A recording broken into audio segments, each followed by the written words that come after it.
verschiedene Stile des Praktizierens und dann werden wir wieder miteinander praktizieren. Buddhism is sometimes thought of as a philosophy and sometimes as a religion. An Buddhismus denkt man manchmal als an eine Philosophie und manchmal als an eine Religion. Religions are centered around the notion of faith. Religionen sind um eine Ahnung oder eine Vorstellung von Glauben herum aufgebaut. Usually on the basis that some special person has had a particular kind of revelation, and because of this revelation they then present some special view. Normalerweise wird es so erzählt, dass irgendwelche ganz besonderen Menschen haben eine Art von Offenbarung gehabt und aufgrund dieser Offenbarung präsentieren sie ihre Sicht der Wirklichkeit. They see things that we can't see, and the religion then says, well, if you look with the eyes of the person who could see these things, you will get close to the truth. You won't maybe see it yourself because you are not like the prophet or you're not like the Messiah, but you can somehow be close to the truth. Diese Leute, diese Religionsstifter, die haben, so ist die Vorstellung in den Religionen, die haben etwas gesehen, was andere nicht sehen. Und was gelehrt wird, ist meistens in der Struktur meistens so, dass man sagt, ja, du musst genauso sehen wie du musst deine Sichtweise der Sichtweise des Religionsstifters annähern. Und dann kommst du näher an die Wahrheit ran. Du bist zwar kein Messias und kein Prophet, aber du kommst doch näher an die Wahrheit ran, wenn du diesem Messias oder Prophet folgst.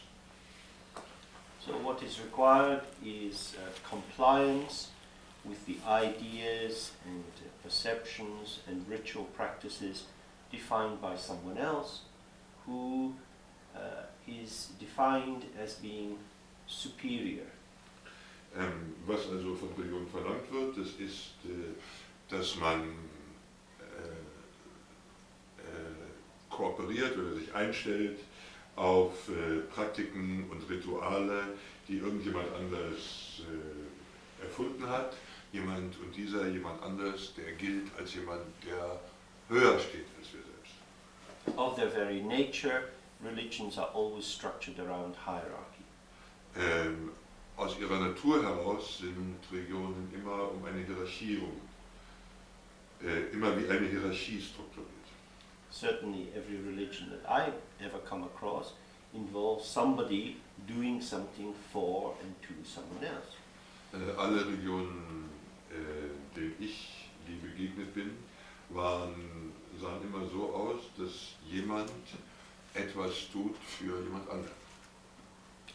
If you go to a Hindu temple, the priest will often be usually a Brahmin, that is to say he has a birthright through the family connection to go into the sacred space of the temple. You cannot go into that sacred space. He will come to the edge of it, and it's always a he.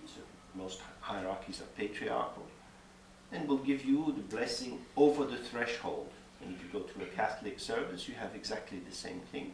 The priest, a man, goes into the sacred space, gets this holy thing, and then you go up to the threshold and he gives it to you over the threshold. Wenn man zum Beispiel in einen Hindu-Tempel geht, dann wird der Priester dort wahrscheinlich der Brahmanenkaste entstammen, was so viel heißt wie, er hat von Geburt an das Recht, ins Allerheiligste zu gehen. Und er tritt bis an die Schwelle des Allerheiligsten, die die Gläubigen nicht überschreiten dürfen. Die Gläubigen kommen auch nur bis an die Schwelle und er gibt dann den Segen, der dort angesammelt, geglaubt wird, den gibt er weiter, über die Schwelle sozusagen.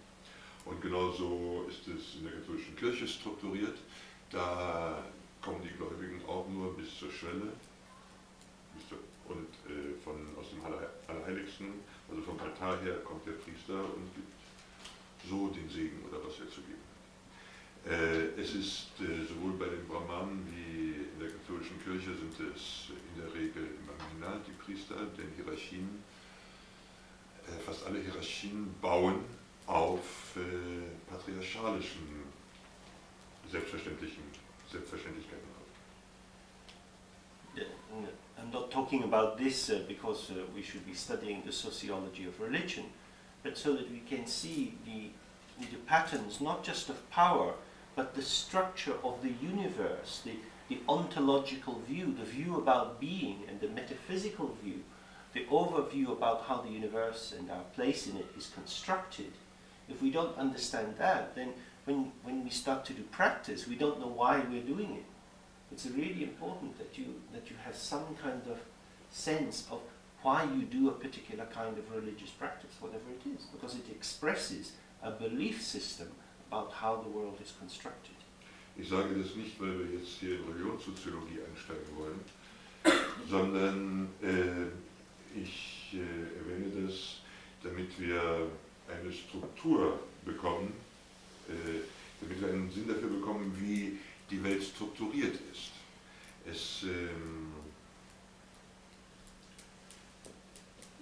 Damit wir wissen, wie die Welt, in der wir leben, strukturiert ist, damit wir das sehen können. I mean, it's on one level it's much easier if we just all learn some singing practice together with drums and bells, and then we all just do it together, and it may be a very good thing to do.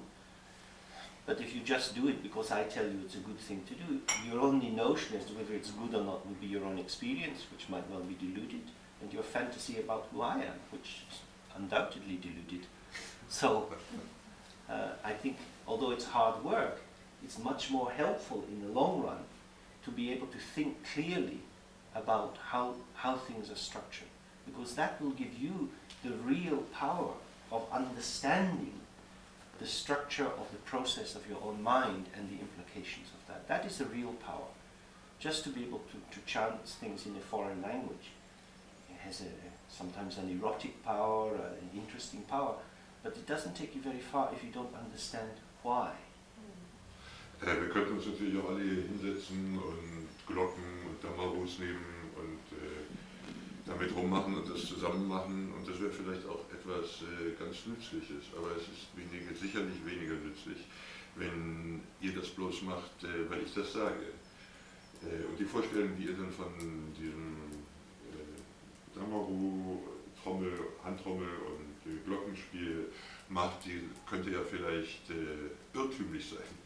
Und und die Vorstellung, die ihr von mir habt, ist ganz sicher irrtümlich. Es geht also nicht darum, dass ihr etwas macht, was ich euch sage, sondern es geht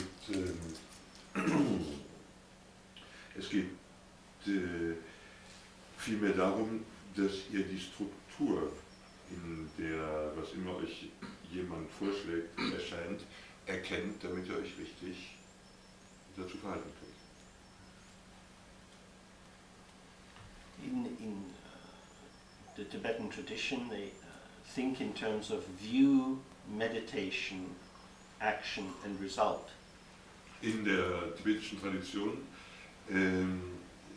denkt man in den Begriffen von Sichtweise, Meditation, Handlungsweise und Ergebnis.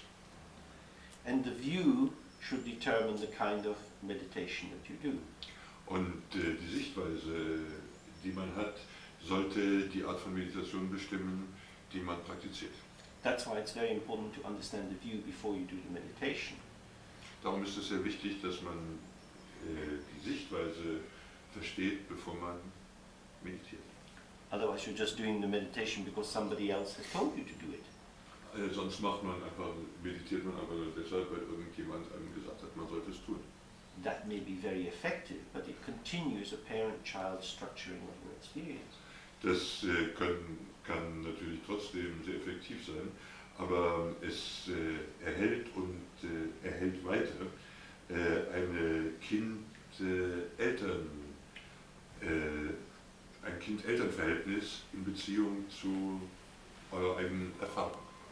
The goal of Buddhist practice is to have adult relationships everywhere. Is that by everybody becoming enlightened, people then become more mature and they're able to have equal, respectful relationships between them. Worum es geht im Buddhismus, ist immer, dass wir Erwachsenenbeziehungen haben zueinander und zu allen. Denn je mehr Menschen die Erleuchtung erlangen, umso mehr Menschen sind in der Lage, erwachsene Beziehungen zu sich selber und zu anderen zu entwickeln. So we are. Wird einfach reifer. So we may use as part of our method a hierarchical structure, as praying as if we were helpless children to some good parent kind of figure. But we do this as a visualization and as a method which makes use of a familiar structure that we all know about from our childhood. But it is not saying there is actually a good Papa or Mama there who will save us. Wir können natürlich diese hierarchischen Strukturen benutzen, etwa indem wir beten zu irgendeiner Gestalt, zu irgendeiner erhabenen, guten Vatergestalt oder Muttergestalt. Aber wir benutzen diese Struktur, die wir aus unserer individuellen Kindheit her kennen, wir benutzen diese Gestalt nur, um etwas Gewohntes zu benutzen, aber wir sagen, um eine gewohnte Struktur, eine Struktur, die wir kennen, zu benutzen, aber nicht um zu behaupten, da existiert wirklich so jemand. Because the other line that I was just mentioned at the beginning was the philosophical line, that Buddhism is a philosophy. And as a philosophy, it is a skeptical philosophy. That is to say, it is one which puts everything into question. Wir haben jetzt über den Religionsaspekt gesprochen, aber wir haben ja vorher auch gesagt, dass Buddhismus auch als Philosophie gesehen wird. Als Philosophie ist der Buddhismus eine skeptische Philosophie. Das heißt, er stellt alles in Frage. So there is an interesting tension between a faith-like belief system, which allows us to be held in a fantasy of the world is safe, someone will take care of me, and a philosophical view that says I can't take anything for granted and I really want to look at the basis of everything. Es gibt da eine Spannung zwischen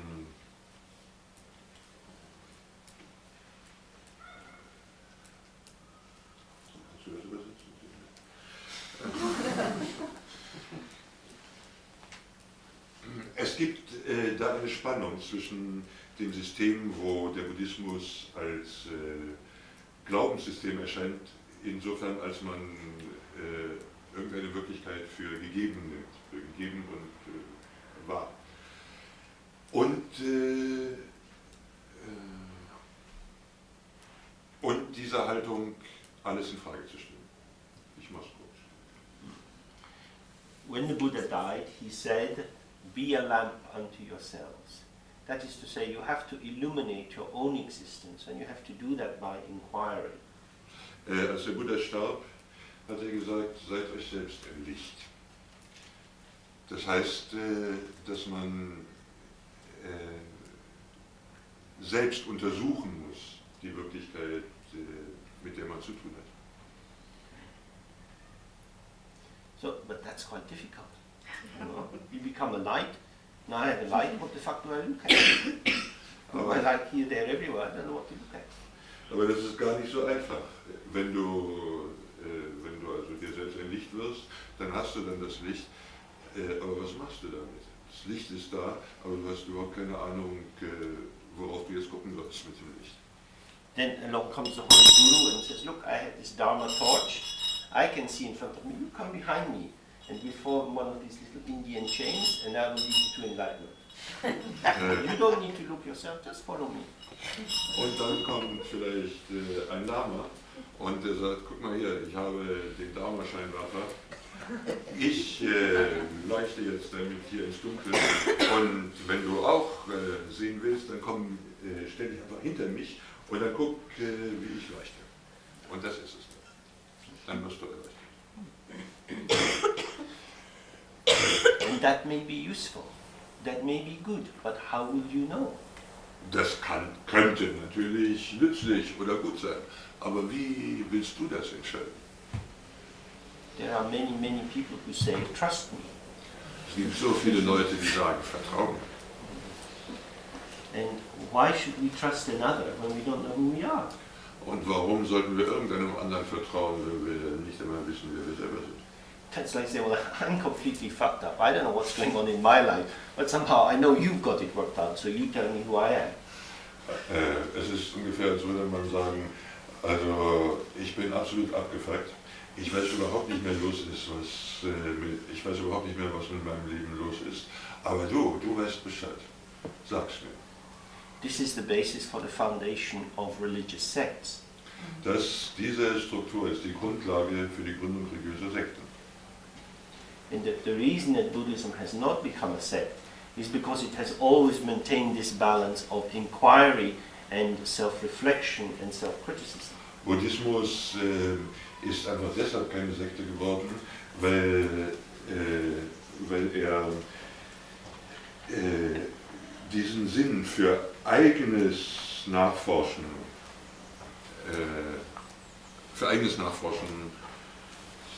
aufrechterhalten hat. And if you were a Tibetan, if you were going to a teacher to get initiations in Tantra or that kind of practice to do, in most cases you would already have quite a profound education in Buddhist philosophy. Wenn wir Tibeter wären und wir würden zu einem Lama gehen und um tantrische oder andere Initiationen beten, dann wäre es in der Regel so, dass wir schon eine ziemlich solide Vorkenntnis und Vorausbildung in buddhistischer Philosophie hätten. Because Buddhist philosophy gives you a training in doubt, and then the religious aspects of Buddhism give you a training in faith. And if you have both of these going together, they form a nice balancing. Wenn man eine buddhistische philosophische Ausbildung hat, wenn man sich damit beschäftigt hat, dann kennt man Zweifel und das Zweifeln und das Anzweifeln von allem. Und wenn man dann diesen Zweifel mit hineinbringt in eine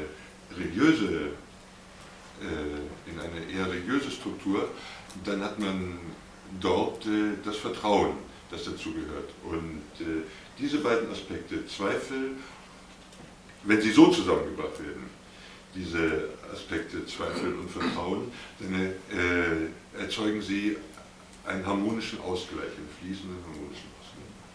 What I was talking about before lunch, about the movement from understanding impermanence into emptiness and openness, is very, very important, because with that critical view, you can then see that whatever deities are used in the meditation, they also have this nature of emptiness. They are also impermanent. They are not a solid, secure basis for resting on. These are methods, places of activity, but they are not the great Papa and your Savior. Wenn wir zurückkommen auf das, was wir vor der Mittagspause gesagt haben, darüber, wie die Vergänglichkeit übergeht in diese offene Weite, in diese Offenheit. Wenn man zum Beispiel mit Gottheiten arbeitet, dann benutzen wir dieses Arbeiten, dieses Hinwenden an die Gottheit, das benutzen wir als eine Methode. Aber wir sagen nicht, dass diese Gottheit wirklich existiert als eine Basis, auf die wir uns stützen können und dass sie per se existiert, als eine Basis und eine feste Grundlage, auf die wir uns stützen können.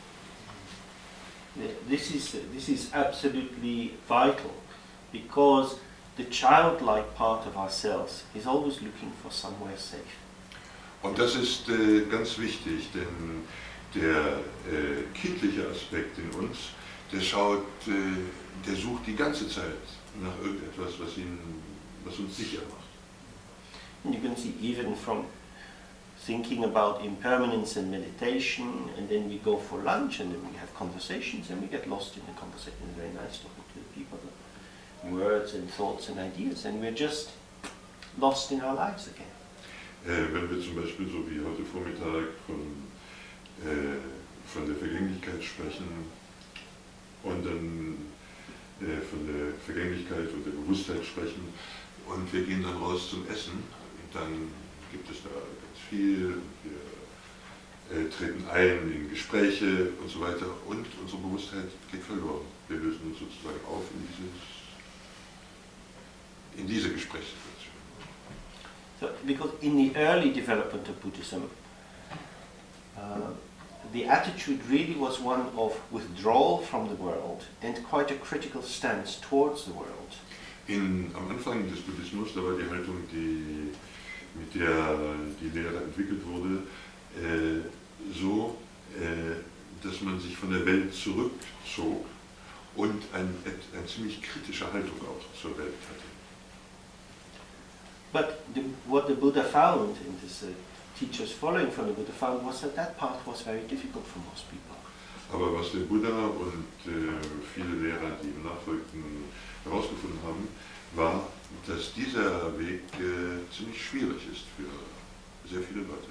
And most of the time we do want someone to take care of us. Denn meistens wollen wir doch jemanden haben, der für uns sorgt. So he started to teach the path of Tantra. Und so begann der Buddha, den Tantra-Weg zu lehren. And in Tantra is full of gods and goddesses who are very beautiful, very handsome, full of many interesting qualities, who you can put all your idealization into, and so it makes use of that position in ourselves. But these deities are defined very clearly as being empty, as devoid of real substance. So it's a kind of using a fantasy to destroy an attachment. Es ist so, Tantra ist voll von Gottheiten, männlichen und weiblichen, die alle sehr schön sind, sehr hübsch sind, sehr gut aussehen und noch eine Menge anderer guter Qualitäten haben, sodass wir unser Bedürfnis zu idealisieren damit befriedigen können. Wir können eine Menge Ideale in sie hineinsehen und in sie hinein projizieren. Der tantrische Buddhismus, der macht von dieser Neigung, von diesem Bedürfnis, macht der Gebrauch. Aber diese Gottheiten auch, diese Gestalten auch, sie sind leer. So, in this path of Tantra, one visualizes this deity. Let's say, for example, Tara. She's described as usually being 16 years of age, very, very beautiful, long hair, maybe green in color, usually or white or sometimes red, but the two common forms are green or white. And she's looking out, smiling at you with this very, very open, beautiful smile. You look at her, wow. So your heart can really open to this wonderful figure. And the text says, she is looking at you, she is wishing you well, rainbows are flowing out of her, all this love is coming out of her eyes. Wow. But she is a fantasy. Wenn wir zum Beispiel Tara nehmen, es gibt Tara in verschiedenen Formen, also grün, weiß und rot, die meistens haben wir mit der weißen oder der grünen Tara zu tun. Sie wird in den kanonischen Texten so beschrieben, dass sie etwa 16-jährig ist und wunderschön ist und sie sitzt da und lächelt dich an und sie sendet Regenbogen aus und ihre Augen sind voller Liebe und so weiter. Es ist das, was man sich wünscht. Und diese Tara kann man sich wenden, man ist aufgehoben in ihrer Liebe und ihrem Wohlwollen und ihrer Zuwendung. Aber das ist eine Praxis. Aber trotzdem ist diese Tara nur eine Fantasie. And again, she's a fantasy, not because, that is not to say she doesn't exist, but this form is form and emptiness in a very explicit way. Wenn ich sage, Tara ist eine Fantasie, dann heißt das nicht, dass sie nicht existiert. Aber Tara ist die Vereinigung von Form und Leerheit in einer sehr expliziten Weise. Just as when we look around the room, everybody we see here is form and emptiness. Wenn wir uns jetzt hier zum Beispiel in dem Raum umschauen, jeder, den wir sehen, ist Form und Leerheit. Everybody we see is a process of manifestation, and if we were to look into them, if one of us was to die and the rest of us could be honorary doctors, we could take them away to the pathology lab and cut them up and then do some very interesting little experiments, and everything would just open up and open up and open up. We are a play or a dance of the 5 elements. That's how we manifest. The 5 elements, earth, water, fire, air, in space, moving together, create this illusory form. It doesn't mean that we're not here, but it means it's an illusion to think we are here as a substance, as an essence. We are here as the process and the play of this ongoing total manifestation. Wir sind alle hier ein jeweils bestimmtes Stadium eines Manifestationsprozesses, und zwar immer. Und es könnte aber sein, dass einer von uns zum Beispiel stirbt und wir wären alle Doktoren. Wir könnten dann den Leichnam nehmen, in die Pathologie nehmen und aufschneiden, sägen auch und alle einzelnen Teile zerlegen. Und wir könnten immer kleinere Details geben, aber wir würden davon nichts wissen. Denn alles, was ist, auch wir, sind ein Teil eben dieses Manifestationsprozesses in einer bestimmten Stufe. Das heißt nicht, dass das hier nicht existiert. Aber it doesn't mean that it doesn't exist, but But what it is here is the play of this manifestation of these 5 elements. Ja, aber das heißt nicht, dass das hier oder das nicht existiert. Nur, es existiert nicht als eine Substanz aus sich selber, sondern es existiert als ein Spiel, als das Manifestationsspiel aus den 5 Elementen. Feuer, Wasser, Erde, Luft und der Raum, in dem sie erscheinen können. So, we are used to seeing people as real. In order to really do the tantric practice, we first of all have to have at least some conceptual understanding of emptiness. Then we can use the practice of the mantra recitation and the visualization to give us more of a direct experience. But there are, I think, 2 reasons why we need a conceptual understanding. The first is so that we have a sense of why we're doing the practice at all. And the second is that if the practice goes well and we start to get a real experience of emptiness, so we won't be frightened of it. Bevor wir Tantra wirklich praktizieren, sollten wir erstmal zumindest eine verstandesmäßige Einsicht in Leerheit haben. Und das aus 2 Gründen. Einmal, weil wir erst dann wissen, was wir tun, und zum anderen, wenn unsere Praxis gut funktioniert, unsere Praxis kann zum Beispiel aus Mantra-Rezitation, Visualisierung und so weiter bestehen, wenn die gut funktioniert und wir haben dann eine tatsächliche Erfahrung von Emptiness, von Leerheit, dass wir dann nicht fürchterlich erschrocken sind, wenn wir diese Erfahrung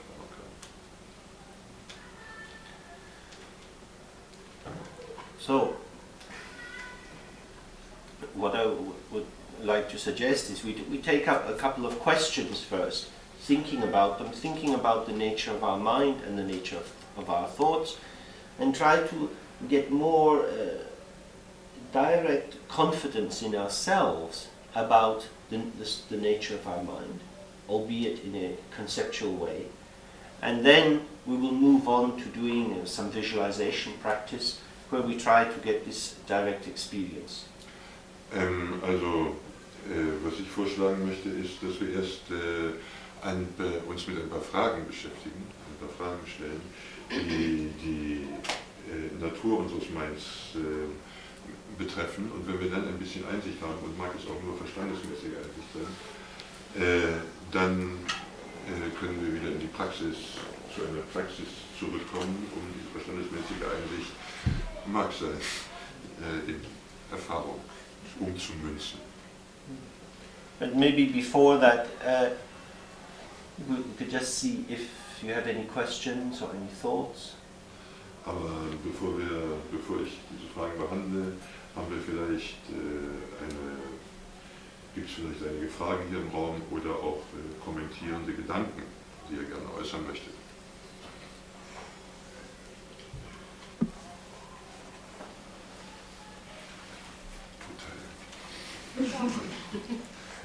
Yeah. I have maybe a little bit difficulty to put it as I mean it, but I'm still hanging around on the concept of doubt. Because doubt. In my life, I experienced doubt not very positively. Right. And so I just would like if you could say some more about how is the Buddhistic understanding of doubt. Yeah. Alles klar, soll ich übersetzen? Ja. Es geht um Zweifel. Die Kollegin hat... Yeah, maybe you can say yourself. In German. Das wäre mir so recht. Ja, meine Frage ist, geht es um das Thema Zweifel, weil ich in meinem Leben den Zweifel als keine sehr positive Eigenschaft in mir erlebe und ich habe gebeten, dass uns James etwas mehr über das buddhistische Konzept von Zweifel sagt.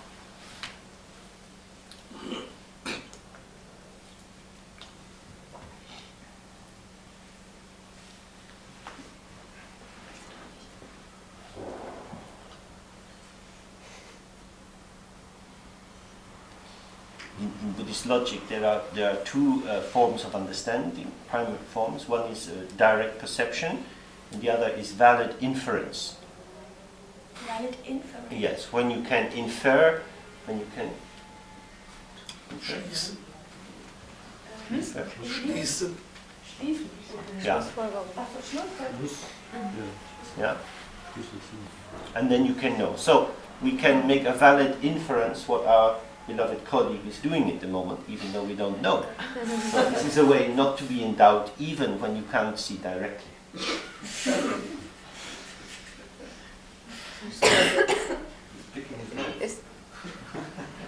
You could take out some gambling on it.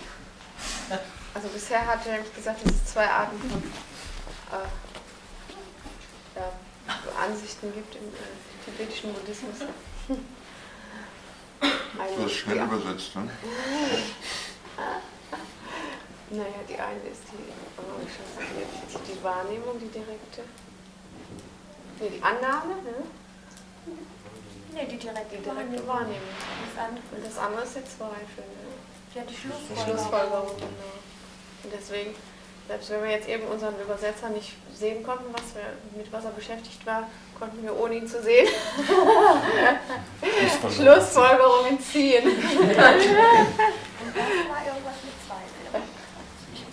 So, in terms of doubt,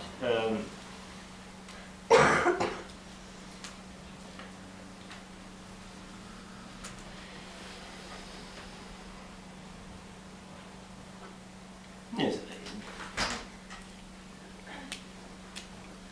Sort of continuing from what I was talking about last night, about that we have a self living in the world, in an environment, and a lot of the time our security develops for us when there is a good fit between us and our world. The world isn't disturbing us too much, and we're not disturbing our world too much.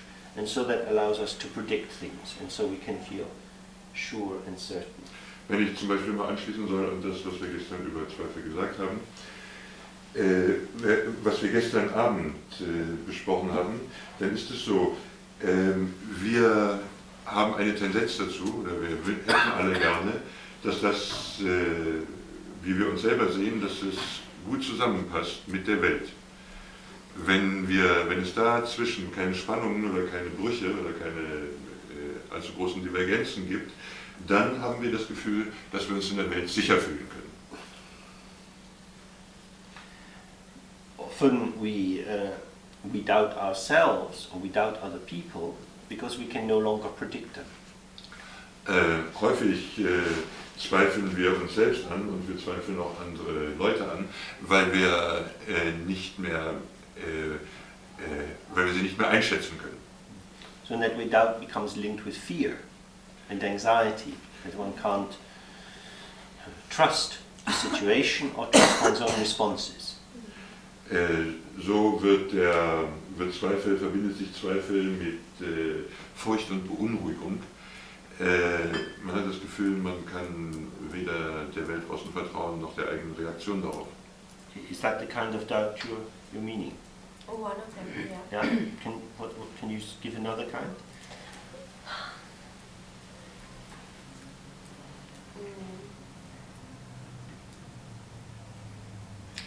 I need to think about it. Okay. Because maybe it's just. Okay, I'll say something more and then you see if it relates. I think I got the idea. It's like people say, I want to get rid of pain. To get rid of pain. She said, so she doesn't want to confront the fact. Well, she didn't say that yet. Well, let's see.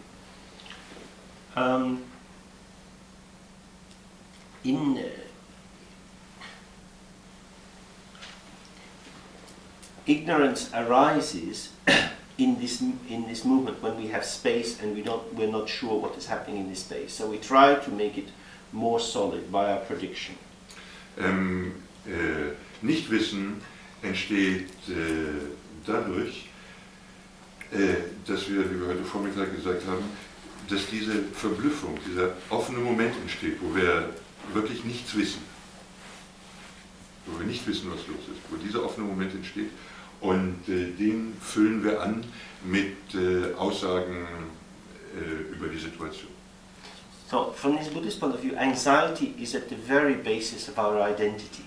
That we are always trying to strengthen our identity, but we're always with a kind of, you could say, existential doubt, existential anxiety, because somehow it's sort of falling apart. And so we're often very, very busy doing things to prove to ourselves that we exist or that we are competent or powerful or seductive, whatever it is.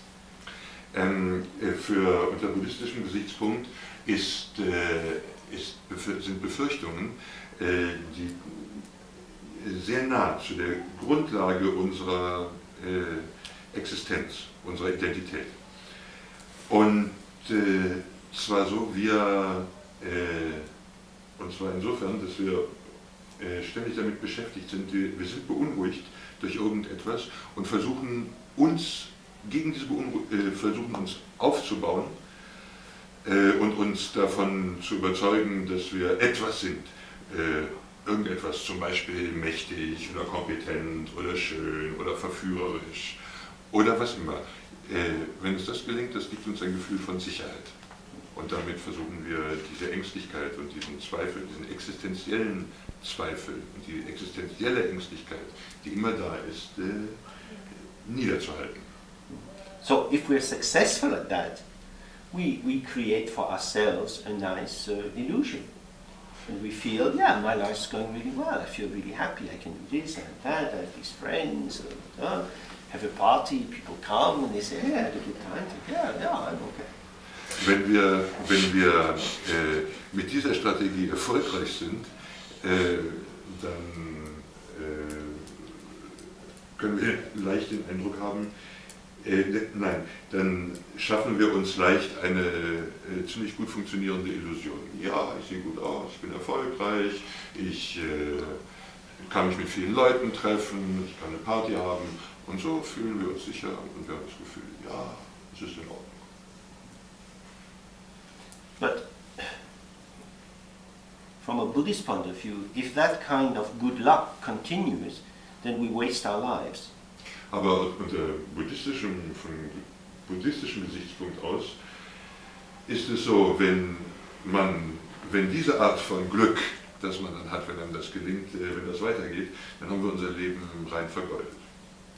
So that what looks like good luck is actually bad luck, because it becomes an illusion or a screen which keeps you, not seeing things very clearly.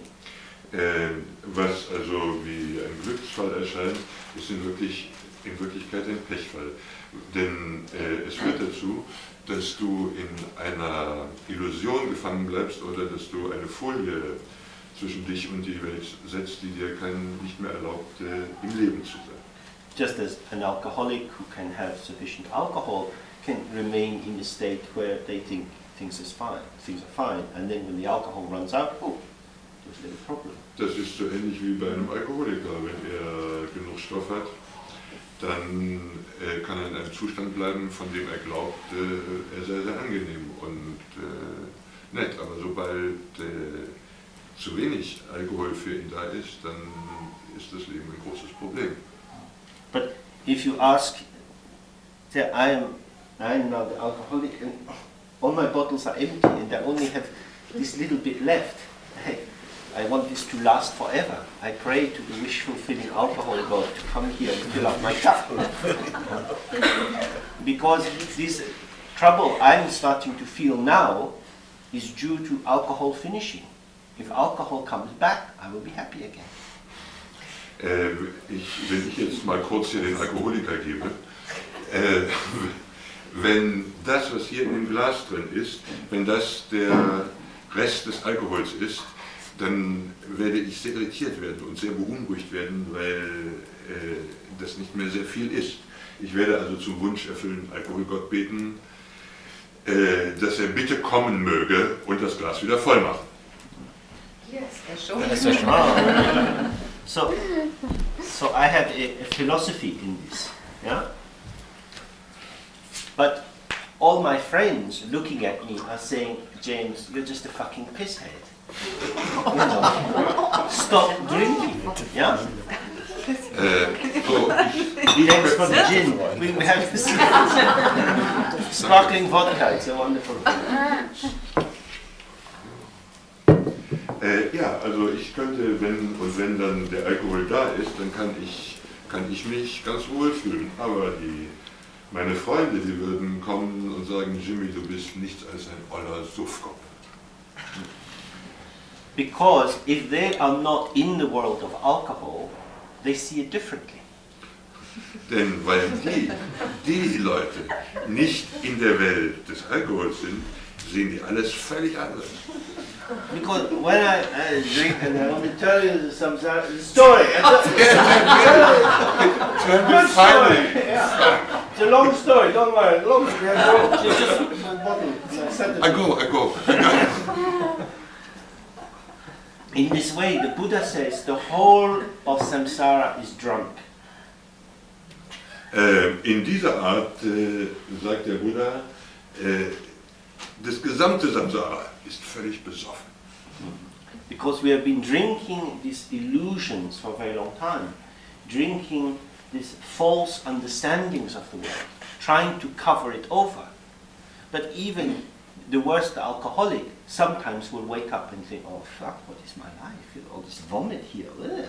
How did I get there? Who's been pissing in my pants? It can't be me. Denn wir haben schon so lange Zeit von all diesem Mist gesoffen im Samsara. Wir haben schon so lange Zeit von all diesem Mist gesoffen, sodass wir denken, das ist normal und es gibt nur das. Aber selbst der schlimmste Alkoholiker wacht gelegentlich doch irgendwann noch auf und sagt, oh, was ist denn all die Kotze hier auf meinem Hemd? oh, welcher Schweinehund hat in meine Hose gepisst? Yeah. So, when we get this anxiety and doubt in our lives, it's actually the kind of the haze, the miasma of the false view of ignorance and attachment is lifting slightly. But like an alcoholic, we want to have some more illusion to get us not happily drunk again. And going through the detoxification of seeing reality clearly, that's quite painful. Wenn also der Zweifel erscheint, dann ist das so wie bei dem Alkoholiker, wenn der Alkoholiker einen lichten Moment hat und plötzlich sieht, was er tut. Aber natürlich die Entgiftung, die dann einsetzen müsste, kann ein schmerzhafter Prozess sein. And doubts, of course, have consequences. You know, the story of Shakyamuni is that he was born as this Prince Siddhartha in North India, and that his parents, his father in particular, was a local king, set up this pleasure compound for him so he could be protected from the difficulty in the world. But he started, after he had many years of this ceaseless pleasure, he started to have some experiences which disturbed him. Das Zweifel haben natürlich Konsequenzen. Zum Beispiel traditionell wird erzählt, dass der Buddha Shakyamuni aufgewachsen ist als Sohn eines Königs, und der König, der hat dafür gesorgt, dass er einen riesigen Vergnügungspark ganz für sich alleine hatte, in dem er leben sollte, damit er an nichts anderem Interesse hat. Aber nachdem der Buddha viele, viele Jahre in diesem Vergnügungspark gelebt hat, erschienen ihm doch Erfahrungen, die ihn gestört haben, irritiert haben. And, for example, one time we had a big party and people had a lot of food and there was dancing and drinking, and this young prince Siddhartha, he went out for a while, and when he came back everybody was keeled over and and he sees all these very beautiful people, but then now their clothes are all over the place and they look just lost, and he thinks, what is this? Where is my beautiful palace here with all these lovely people? Now it's just this drunken, ugly, snoring body. Zum Beispiel hatten sie da in seinem Vergnügungspark, im privaten Vergnügungspark, eine große Party, und es war Essen, Trinken, Tanzen, Schönheit, und der Buddha, der Prinz Siddhartha, ging für einen Moment raus, und als er wiederkam, da waren die Leute ziemlich rüber,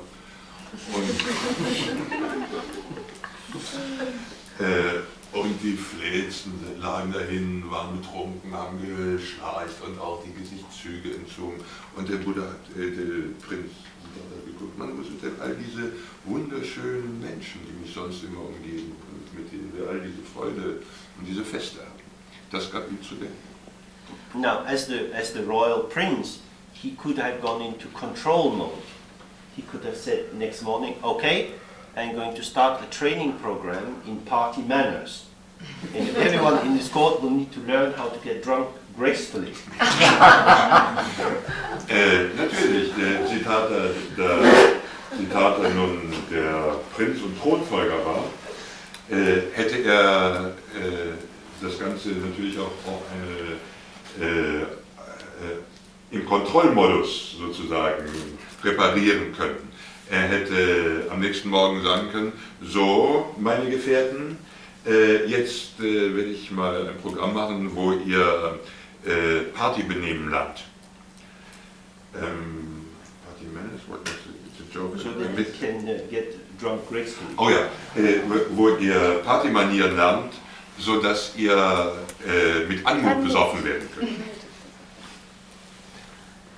But he didn't do that.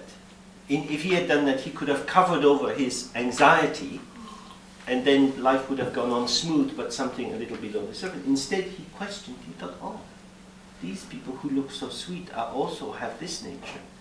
And then he saw a sick person and an old person and then a corpse. And instead of going into control mode and saying, I banish all ugly people from my kingdom, he started to think, oh, well, maybe I will get old. Oh my goodness. Maybe when I'm asleep, I'm making these terrible noises too. Then his own doubt went into him and started to shake him. Then he thought, but my life here is just an illusion. And then he left this palace and went in search of something else. Der Prinz Siddhartha hat sich aber nicht so entschieden. Es gab ihm zu denken, dass diese Menschen, die er sonst immer so schön gesehen hat, dass sie so waren. Das gab ihm zu denken und das hat seinen Zweifel genährt und hat den Zweifel erstmal in die Existenz gebracht. Und danach traf er dann noch einen alten Menschen, sah nochmal einen alten Menschen, er sah einen Kranken und er sah einen Leichnam. Und auch das hätte er leicht regeln können, indem er gesagt hat, alle hässlichen Menschen, alle Menschen mit Problemen, die werden aus meinem Königreich vertrieben, die werden ausgesiedelt und können nicht mehr hier sein. So hätte er das regeln können, aber er hat den Zweifel zugelassen, dass der Zweifel in ihm selbst Fuß gefasst hat. Und er hat dann, wird sich dann wohl gefragt haben, ja, aber vielleicht werde ich ja auch mal alt und vielleicht ist es auch bei mir so, wenn ich mich hinlege zum Schlafen, dass ich diese seltsam hässlichen Laute mache. Und dann hat er im Laufe der Zeit seinen Palast verlassen und hat sich auf die Suche nach etwas anderem gemacht. So, by following the doubt, by becoming interested, by doubting, something, major transformation happened to the Buddha, but at a major cost. He left his family, he left his kingdom, and I think that's often one of the things that faces us in our life about our own doubts. If we listen to our doubt, it makes us open our eyes, and when we look at our life, we think, oh God, and we close our eyes again, because we don't want to see, because we need courage to see what our doubt is telling us. So können wir es natürlich auch machen. Wir haben auch die Möglichkeiten, die der Buddha damals hatte. Und es braucht allerdings Mut, sich wirklich auf den Zweifel einzulassen und sich den Zweifel anzuschauen und sich so mit dem Zweifel zu beschäftigen, dass wir herausfinden können, was er uns sagen will. Because often we know that something is wrong. Maybe we've got a kind of job that's not really satisfying us, or maybe we are in a relationship and we don't really love the person, or we don't feel really loved by them, but we are afraid maybe we won't get another job, maybe we won't get another lover, whatever it is, and so we make compromises. And through these compromises we cover over this dissatisfaction and pretend to ourselves that things are better than they are. But that creates a vibration, and then it often takes us into more extreme activity to cover it over. So we eat too much, or we drink too much, or you do drugs, or you stay at work, working long hours because you can't bear to go home to the family because it's never as good as you think it should be. I think we're quite familiar with these ways that people try to cover over the cracks in their lives because it's too terrifying to look inside. So ähnlich ist es zum Beispiel auch, wenn wir beispielsweise eine Beziehung haben und in dieser Beziehung, da haben wir das Gefühl, wir lieben die Person eigentlich nicht so sehr, wie wir sollten, oder wir werden nicht so sehr geliebt, wie es sein sollte, und das erzeugt einen Bruch oder eine Irritation, einen Schmerz. Aber wir neigen dann vielleicht dazu, Kompromisse zu machen. Und mit diesen Kompromissen diesen Schmerz zu übertünchen. Und dann, wenn das lange weitergeht, dann ist es so, dass wir anfangen zu trinken oder andere Drogen zu uns zu nehmen oder dass wir wie die Blöden arbeiten, weil wir es einfach nicht mehr ertragen können, nach Hause zu gehen, wo es immer nicht so ist, wie wir glauben, dass es sein sollte. Aber diese Art von Kompromiss, die erzeugt eine bestimmte Schwingung in unserem Leben, die sich auch bemerkbar macht. Und wir müssen wieder etwas, und wir müssen mehr tun, damit diese Schwingung nicht störend zu Bewusstsein kommt, wie zum Beispiel das Saufen und was einem da sonst noch so einfällt.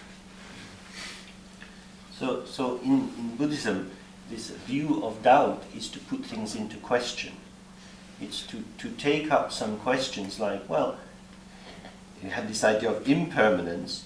Is anything permanent? Let's look and see. And then we take that question into the world, looking at what we have assumed to be the case. Wenn, so ist es beispielsweise so, wenn im Buddhismus, da nehmen wir den Zweifel zum Beispiel dafür, lassen wir uns von dem Zweifel zu Fragen inspirieren, die wir dann an die Welt herantragen, in die Welt hineintragen. Zum Beispiel auch solche Fragen wie, ich habe jetzt gehört über die Vergänglichkeit, aber wie ist das denn wirklich? Ist denn das, was in der Welt passiert oder was geschieht, ist das, stimmt das mit dem überein, was ich mir darüber vorstelle, oder ist es anders? Yeah, in my past I had sometimes experience that I really got lost in doubt. Because, okay, if I have only one thing I put into question, that's fine. But then if I have different possibilities to act, so this is my personal case, Right. Or structure, then I doubt, is it this one the right one, or this one the right one, or this one the right one, or this one maybe, and if I say, okay, this time I take this one, I go this way, then after half an hour or 3 days, maybe the other one. Huh? Right. And so I just feel I cannot do anything anymore. And now I'm a little, I think I transformed it a little bit. But, so this is the kind of doubt I really found very destructive. Okay. Willst du das auf Deutsch sagen? Ja. Willst du das auf Deutsch sagen? Was habe ich gesagt? Gut, ich übersetze. Bitte. Aber ich werde es sicher nicht so gut können wie du. Das ist okay. Es ging mir aber oft so, dass ich zur Lösung irgendeines Problems verschiedene Optionen hatte. Und ich hatte große Schwierigkeiten, mich für eine zu entscheiden, aber ich habe vielleicht eine Option genommen, um mein Problem zu lösen, und nach einer halben Stunde oder 3 Tagen stellte sich heraus, dann dachte ich plötzlich obsessiv sozusagen, nein, das andere wäre vielleicht besser. Und dann habe ich das ausprobiert und dann ging es genauso. Und das hat zu einem Zustand geführt, wo mir sozusagen die Hände gebunden waren, wo ich mich überhaupt nicht mehr bewegen und mich für überhaupt nichts mehr entscheiden konnte. In some ways you could see that as not so much a problem of doubt as a problem of desire. That it's difficult to take one's desire into the world with a full energy, because presumably of being judged a lot in the past and being held to account. So that if you grow up in a house of the rule book, in which there is somebody always knows what is right and wrong, it means that the world doesn't stop out there. The world comes right and knocks you over. The world is living inside you with this rule book. And so how can energy move out into the world when inside there's someone looking, going to get you? Das ist nicht so sehr eine Frage, könnte nicht so sehr eine Frage von Zweifel sein, als eine Frage von Begehren. Vermutlich bist du aufgewachsen mit strengen Regeln. Also du bist vermutlich, man könnte vermuten, dass du oft beurteilt worden bist. Vielleicht bist du sogar in einem Haus im großen Palast des Regelwerks aufgewachsen, sozusagen, sodass du die ganze Zeit ein urteilendes Regelbuch in dir hast. Und die Frage ist, wie kannst du, und dieses Regelbuch, das ertappt dich immer, egal was du machst, es wird dich ertappen. Und es ist in der Tat sehr schwierig, sich hinauszuwenden an die Welt, wenn innen jemand ist, der ständig jede Wendung, einen ständig bei jeder Wendung ertappt. We'll take a pee break in just a few minutes. So. Wir machen Pisspause und just in case. Erst in einkommen. Yeah. And this is a very, I'm sure many other people have a similar thing.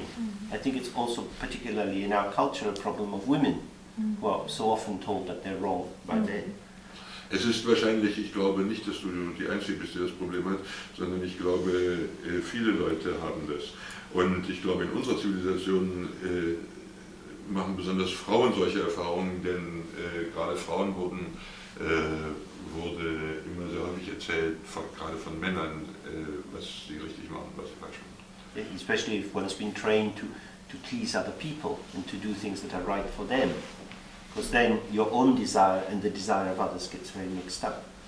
And Dzogchen is a very good style of practice for dealing with this. Because in the view of Dzogchen, what we are trying to do is to go into a relaxation which releases a spontaneity, in which you trust your own ease of being in the world. This idea of always good. Whatever I do is always good. And whatever I receive is always good. So it's very subtly trying to open up this rule book, the judges inside, so that energy becomes more playful in the world. Es ist besonders Dzogchen ist eine gute Tradition, bietet gute Möglichkeiten, gerade damit umzugehen. Denn Dzogchen ermutigt, zuzulassen, dass man die Energie in die Welt hinausgehen lässt. Dzogchen, da gibt es ja diese Sätze wie, was immer geschieht, ist gut. Was immer mir zustößt, ist gut. So kann man diese Beurteilungsterroristen, die man innen hat, die kann man einfach entmächtigen. Sie verlieren dadurch an Macht, wenn man dem vertraut.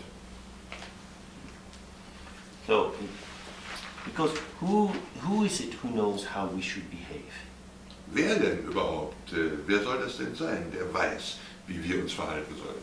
You see, if I was a Tibetan and I was coming here and people are sitting with their feet pointing at me, then I tell you people are very rude. Because in Tibetan tradition, if you have your feet pointing at someone, it's very rude. These are cultural opinions. And so much of what we believe is the truth is just a local cultural opinion. But a very limited view of the world is condensed and becomes a crushing thing on ourselves. And so our own response to the world, our own freedom to be, is ringed by fear. And it's held in our muscles, it's held in how we breathe. So we find ourselves breathing from up here. We never relax into our bodies. And this anxious thoughts going on. So getting the inner policeman out of our head is the first work in this Dharma view. Es ist so, wer könnte uns denn überhaupt sagen, was richtig ist und was falsch? Wenn ich zum Beispiel ein Tibeter wäre und ich würde Leute sehen, die da sitzen, dass ihre Füße auf mich hinweisen, ich würde denken, das sind verdammt nochmal Pflege. Es ist ein sehr grobes, ungehöriges Verhalten, denn so ist das in Tibet. Das ist ein Beispiel dafür, dass das, was wir für richtiges Verhalten halten, oder falsches Verhalten auch, dass das immer auf einen ganz begrenzten, örtlich begrenzbaren kulturellen Zusammenhang nur diese Bedeutung hat. In einem und wenn man glaubt, dass dieser örtlich begrenzte Zusammenhang, in dem die Regeln, das, was man für richtig und für falsch hält als Verhalten, wenn man nur diesen engen Zusammenhang kennt, dann wird man selber eng. Und diese Enge, diese Verkrampfung, diese Enge, die manifestiert sich in den Muskeln, in der Muskelspannung, sie manifestiert sich in der Art, wie man atmet. Dann findet man auf einmal, dass man nur hier oben atmet und nie sich wirklich wohlfühlt in seinem Körper und sich auf seinen Körper einlässt. Insofern könnte man sagen, die erste Aufgabe, wenn man Dharma praktizieren will, ist diesen inneren Bullen, der ständig einen bedroht und sagt, was richtig und falsch ist und wo man sich zu halten hat, den loszuwerden. So, the way we can deal with this kind of doubt and anxiety is to deeply go into ourselves and see that the nature of the mind is very open, very broad, and inside it, moving through it, are many, many thoughts and feelings, all kinds of different thoughts and feelings. And this energy moves into the world in a way that, when we are aware, becomes fine-tuned to the needs of other people. It fits them quite well. So we start to trust that relaxed spontaneity gives us a good fit with the world, rather than anxiously worrying, what do I need to do in order to become the kind of person that other people want me to be?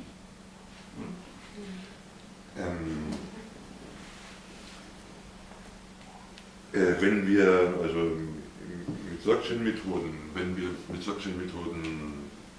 wirklich arbeiten, dann ändern wir die Blickrichtung und wir sehen, dass die Natur unseres Minds, dass die frei und offen ist. Und in dieser offenen Weite gibt es auch Zweifel. Aber es auch ganz viele andere Arten von Gedanken ziehen durch diese offene Weite durch. What was the last part of it? Rather than worrying about anxiously trying to be the kind of person that other people want me to be. Wenn wir Dzogchen praktizieren und diese Energie, die sich da als Gedanken, Gefühle, Zweifel und so weiter manifestiert, die hat die Tendenz, sich der Welt zuzuwenden. Und mit Dzogchen kann man lernen, dieser Tendenz, dessen, was erscheint, zu vertrauen und diese Tendenz zuzulassen, eher als ängstlich die ganze Zeit zu versuchen, die Person zu sein, von der man glaubt, dass andere wollen, dass man sie sei. Ist ein komplizierter Satz, soll ich ihn wiederholen? And in that way, as part of that practice, we use doubt to destroy doubt. Because what we do is we start by consciously doubting or putting into question the assumptions that we have about the world. We take these very firm beliefs that we were given by our parents in our childhood, by our science teachers at school. We put all of that into question, and then we start to realize that all of this is just concepts, they're just ideas floating in space, that they are not the truth, but they are things that we believe in. When we do that, we start to see, oh, this is just conventional truth. It's a convention. People agree that this is the case, and therefore it seems to be the case, but it's not really the case. So then we can play with the convention without being imprisoned by it. And I think this is very, very important, so that if you go to see very formal people, you can behave in a formal manner, in a formal way. It's no problem. It's helpful for them, makes them feel at ease. You don't feel imprisoned by it. If you go to be with people who are loose, you can be loose with them. So you then develop a big range of response, and in the middle of it, you don't really mind what you do, because what you're trying to do is to be at ease with others and to make others happy. Wir können auch, also ja, im Dzogchen benutzen wir Zweifel auch, um den Zweifel anzugehen. Wenn wir zum Beispiel darüber nachdenken, also was unsere Eltern uns gesagt haben, welche Maßregeln unsere Eltern uns gegeben haben und auch was Lehrer in der Schule uns zum Beispiel sogar in naturwissenschaftlichen Fächern beigebracht haben, wenn wir anfangen zu zweifeln, wir können das alles anzweifeln. Und wir sehen, das mag zwar wahr sein, was die Lehrer uns gelehrt haben, es mag zwar wahr sein, die Verhaltensregeln, die die Eltern uns gegeben haben, aber diese Wahrheit ist eine rein konventionelle Wahrheit.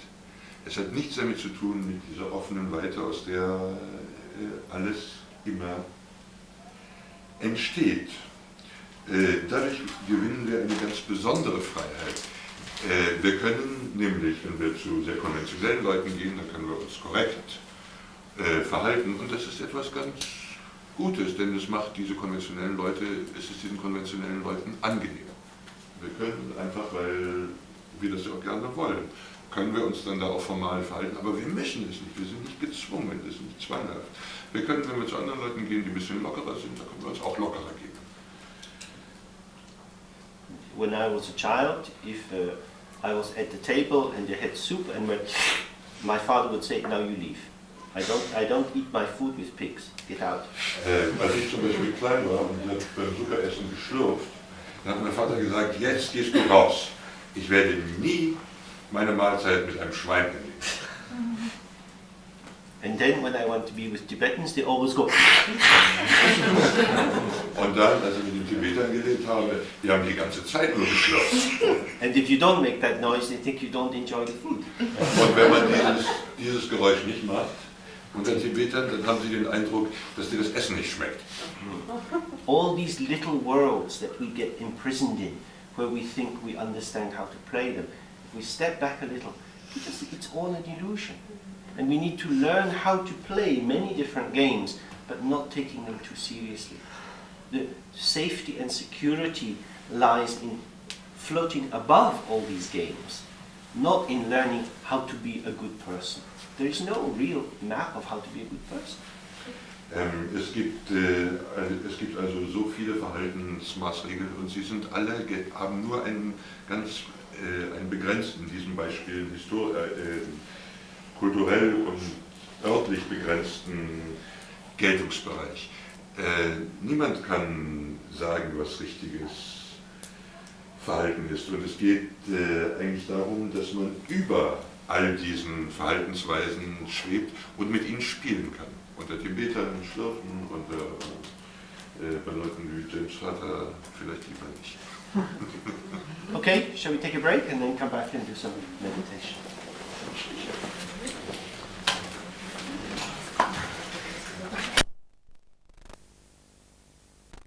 Okay, shall we just do a little bit of breathing exercise to waken ourselves up? So, zum Wachwerden ein paar Atemübungen. It's a very simple series of 3 movements.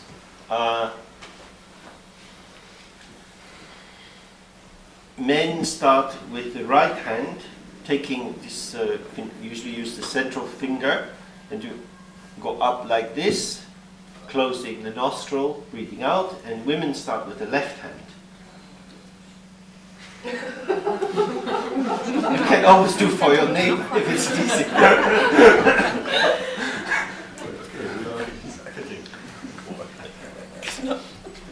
So, es ist eine sehr einfache Folge von 3 Bewegungen.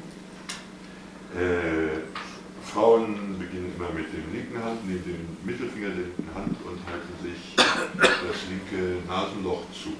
Männer machen das umgekehrt mit der rechten Hand und halten sich mit diesem Finger das rechte Nasenloch zu. This works on the basis that there is a general idea that we have these 3 channels running through our body. Central channel, the Avaduti, is a lot of the time is blocked for us, and our energy is running up the 2 channels on either side, a solar and a lunar channel. And for the male, the sun channel is on the right, the lunar channel is on the left, and it's the reverse for females in the Tibetan system. Im tibetischen System basiert diese Übung auf der grundsätzlichen Vorstellung von den 3 Kanälen, die wir in uns haben. Es gibt den zentralen Kanal und die beiden Seitenkanäle. Bei Frauen, the lunar channel is With women it is left. Huh? No. Right. Yes, it's okay. Wir haben diesen Zentralkanal, der normalerweise sehr oft blockiert ist, und die Energie bewegt sich dann in den Seitenkanälen. Bei Frauen ist der, oh Gott, der... Oh Buddha, das bitte sagen. The new channel with women is left. No, right.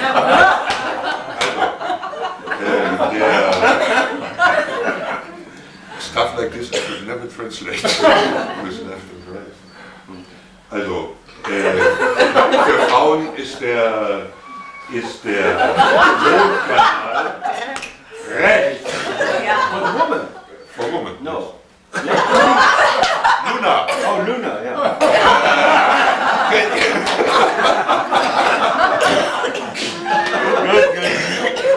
Lauti Guru, Lauti Lama. Yeah, selber. Also für Frauen ist der Kanal rechts und der solare Kanal links von dem Zentralkanal. Für Männer ist es so, da ist der solare Kanal rechts und der lunare Kanal links. Oh. Vom Zentralkanal. Ja. Wo ist rechts und links? Hier.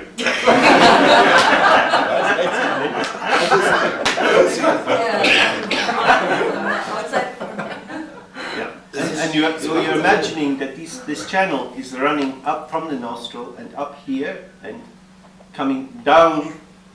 It's just on the inside from your spinal cord. So that this are going up, round, and then down. And you imagine them coming together 2.5 fingers below the navel, where you have this main energy chakra, the one that's dealing with vital energy. Das Kanalsystem, das innere Kanalsystem, Die Abwasser. das innere Kanalsystem wird vorgestellt, als befände es sich im Inneren der Wirbelsäule. Und die Luft geht also durch die Nasenlöcher nach oben und geht dann durch die Wirbelsäule und endet im Rumpf, und zwar etwa 2,5 Finger weit unterhalb des Nabels, wo ein sehr wichtiges Chakra ist, nämlich das Chakra, das die Lebenskraft beinhaltet. The idea is that when we're not breathing very well and when we have a lot of stress and worry, these channels get blocked, and so the energy movement that spreads out from them into the body is not very balanced. Die Hintergrundidee ist, dass diese Kanäle, wenn wir Stress haben oder so etwas, dass die inneren Kanäle blockiert sind und dass dadurch die Energie, das sind ja Energiekanäle, dass dadurch die Energie irgendwo hingeht im Körper und wir dadurch nicht sehr balanciert ist für uns. Because Tibet takes many traditions from both China and in India, and as I'm sure many of you know, in this Indian system, particularly of Hatha Yoga, there is a great emphasis on prana, and prana is a vital energy which suffuses the world but comes particularly into our bodies through the breath and then moves through these channels. And in the Taoist system, they talk of qi, which is in the same way, it pervades everything. It's in material form as well, but it can especially come to us through our breath. And so that by bringing this energy of the world into ourselves, we also restore the balance of the 5 elements inside us. Das tibetische System hat sehr viel übernommen, sowohl aus dem alten Indien wie auch aus China. Wahrscheinlich werden die meisten von euch wissen, dass es in der Hindu-Tradition die Vorstellung von Prana gibt. Prana durchdringt alles in der Welt, aber es kommt zu uns insbesondere durch das Atmen. Im chinesischen, speziell im taoistischen System gibt es etwas, das heißt Qi. Qi ist sehr ähnlich. Qi durchdringt alles, was in der Welt ist. Qi manifestiert auch sich als Stoff, wie zum Beispiel in Knochen und so weiter, aber Qi kommt zu uns durch die Atmung. Und dadurch, dass wir Qi durch die Atmung in uns aufnehmen, bringt es die 5 Elemente in unserem Körper ins Gleichgewicht. And there's a very elaborate system of working with this energy. But for our purposes today, we're just using it to try to both freshen us up and get a little bit more balance. Es gibt sehr elaborierte Systeme, mit dieser Energie zu arbeiten, aber für das, was wir heute machen wollen, reicht es, wenn wir ein bisschen damit arbeiten, damit wir ein bisschen heller werden und frischer. And we're doing nasal breathing here, so we're doing this with the mouth closed. And as we're raising our arm, we're opening up this side, so we're particularly, in this way of conceptualizing it, we're opening up this side of the lung. So we're taking the arm right out with a big expansion and we're breathing in. And then holding here and then breathing out through that nostril. So I think at this stage we should do equal count, so as much time as it takes your arm to go up, you use the same amount of time for the breath to go down. And then you go across, and then across. So we're doing 3 of each. Yeah? And then at the end, you do breathing in nostrils together, and then you just breathe out as you rock forward, and you're using the pressure as you're bending, squeezing on your diaphragm to push the air out. So you want to really push the air right from the bottom of your lungs out. So bend as you're breathing out, breathe as far forward as possible, and really feel the pressure on your belly.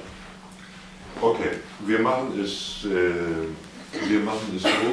dass wir, wenn wir den Arm heben, dabei können wir uns ruhig vorstellen, dass wir diesen Teil unseres Körpers, wo wir den Arm heben, ausdehnen, öffnen, sozusagen. Und while we do this movement, we breathe in. Ja. Und während wir den Körper ausdehnen, da atmen wir ein. Und wir lassen uns etwa genauso lange Zeit, wie wir zum Arm heben und zum Einatmen brauchen, lassen wir uns für das Ausatmen. Und dasselbe machen wir dann mit dem anderen Arm, beziehungsweise mit der anderen Körperseite. Und wir machen das auf jeder Seite 3-mal. Danach atmen wir mit beiden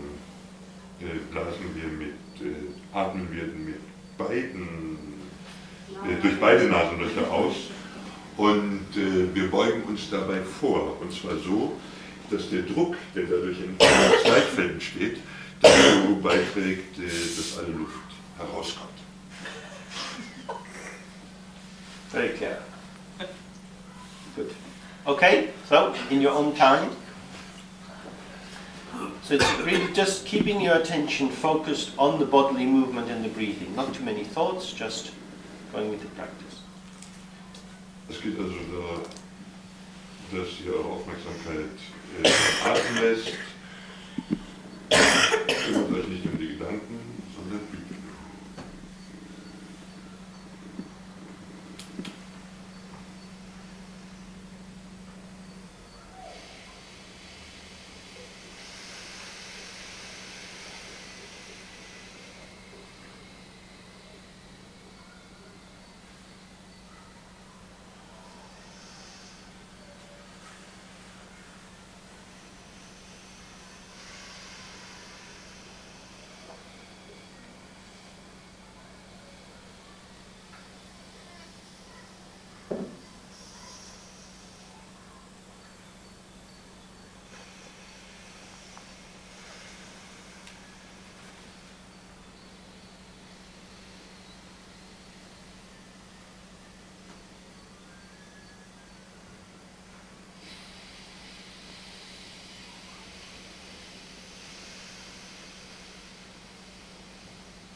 So with these exercises, when you're breathing out, you should you try to do it right from the very bottom of your diaphragm, so that you pull the muscles in your belly, and it's as if it's like a tube of toothpaste or something. You're rolling it up from the bottom to squeeze the last bit out. So you're pulling right in, slowly going up. And so by the time you've been breathing out, the muscles here will be quite tight. And then as you're breathing in, you open it from the bottom. So you should be relaxing these muscles and pulling the air down. Because if you breathe in from up here, you sort of fill up and then it's sort of blocked there. Wenn beim Einatmen, if you breathe in, you take it from the diaphragm, the very bottom. Ja. Beim Einatmen ist es wirklich wichtig, dass man die Luft wirklich vom Boden des Zwerchfells einzieht. Und man macht es dabei so, dass man die Muskeln einzieht, sodass man sich you pull the muscles in while you breathe in. Nein, out. Yeah, when you're breathing out, and as you're breathing in, you then relax them from the bottom, so that it's being pulled right down. Also gut. Man entspannt die Muskeln ganz unten am Zwerchfell, wenn man einatmet, sodass die Atmung wirklich bis da unten geht. Und wenn man ausatmet, dann ist es auch wichtig, dass man von ganz unten, vom Zwerchfell an ausatmet. Und diese Bewegung verstärkt man, indem man die Muskeln einzieht, so ähnlich wie man in der Zahnpasta-Tube, wenn man sie aufformt. Genauso macht man das und drückt von unten her an Atem aus dem Körper. Okay. Beim Einatmen öffnet man das hier. Wenn man dann einatmet, dann entspannt man die Muskeln, sodass die Luft bis ganz unten geht. So now we do a basic visualization, which is really, as some of you have done this before, it's really a condensation of the essence of the much more elaborated visualizations you can do with deities, but it has all the stages of the practice in it. It has the advantage in that it's quite quick to learn, and you can do it quite quickly. And when you have more time, you can elaborate it in traditional ways or in non-traditional ways. Wir machen jetzt wieder eine Visualisationsübung. Sie ist die ich vorschlage. Das ist eine Übung, die das Wesentliche von diesen sehr ausgearbeiteten Visualisierungen, die es sonst in der tibetischen Tradition gibt, enthält. Sie hat aber den Vorteil, dass sie alles enthält, was in den elaborierten Visualisationsübungen enthalten ist, aber sie ist sehr einfach zu lernen und man kann sie auch sehr einfach tun. Und wenn man mal Lust hat und Gelegenheit hat, dann kann man ruhig auch später diese komplizierteren und elaborierteren Visualisierungen praktizieren. And different people have different abilities to visualize. Some people can close their eyes and think of their house or imagine themselves as children or see things very, very clearly. For other people, that's not possible. Die Begabung zur Visualisierung ist sehr verschieden in den Menschen. Manche Menschen können einfach die Augen schließen und ihre Wohnung vor sich sehen oder sich selbst in ihrer Kindheit. Für andere Menschen wiederum ist das so nicht möglich.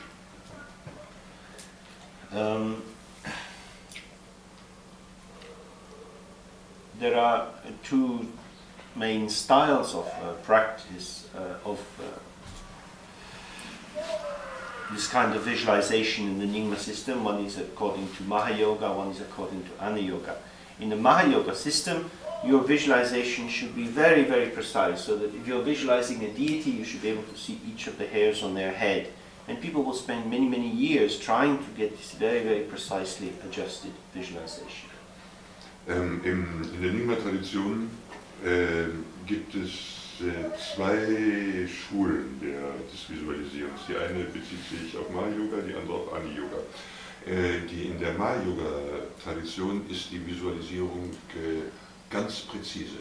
Wenn man eine Gottheit visualisiert, dann sollte man jedes einzelne Haar auf ihrem Kopf erkennen können. Und es gibt Leute, die viele Jahre damit verbringen, bis sie das können. But in the Ana Yoga tradition, one is concerned much more with the feel of what it is that one is visualizing. So that even if you don't see it in a visual way, you can get a kind of affective and emotional, aesthetic experience in relationship just to this kind of presence that you're feeling.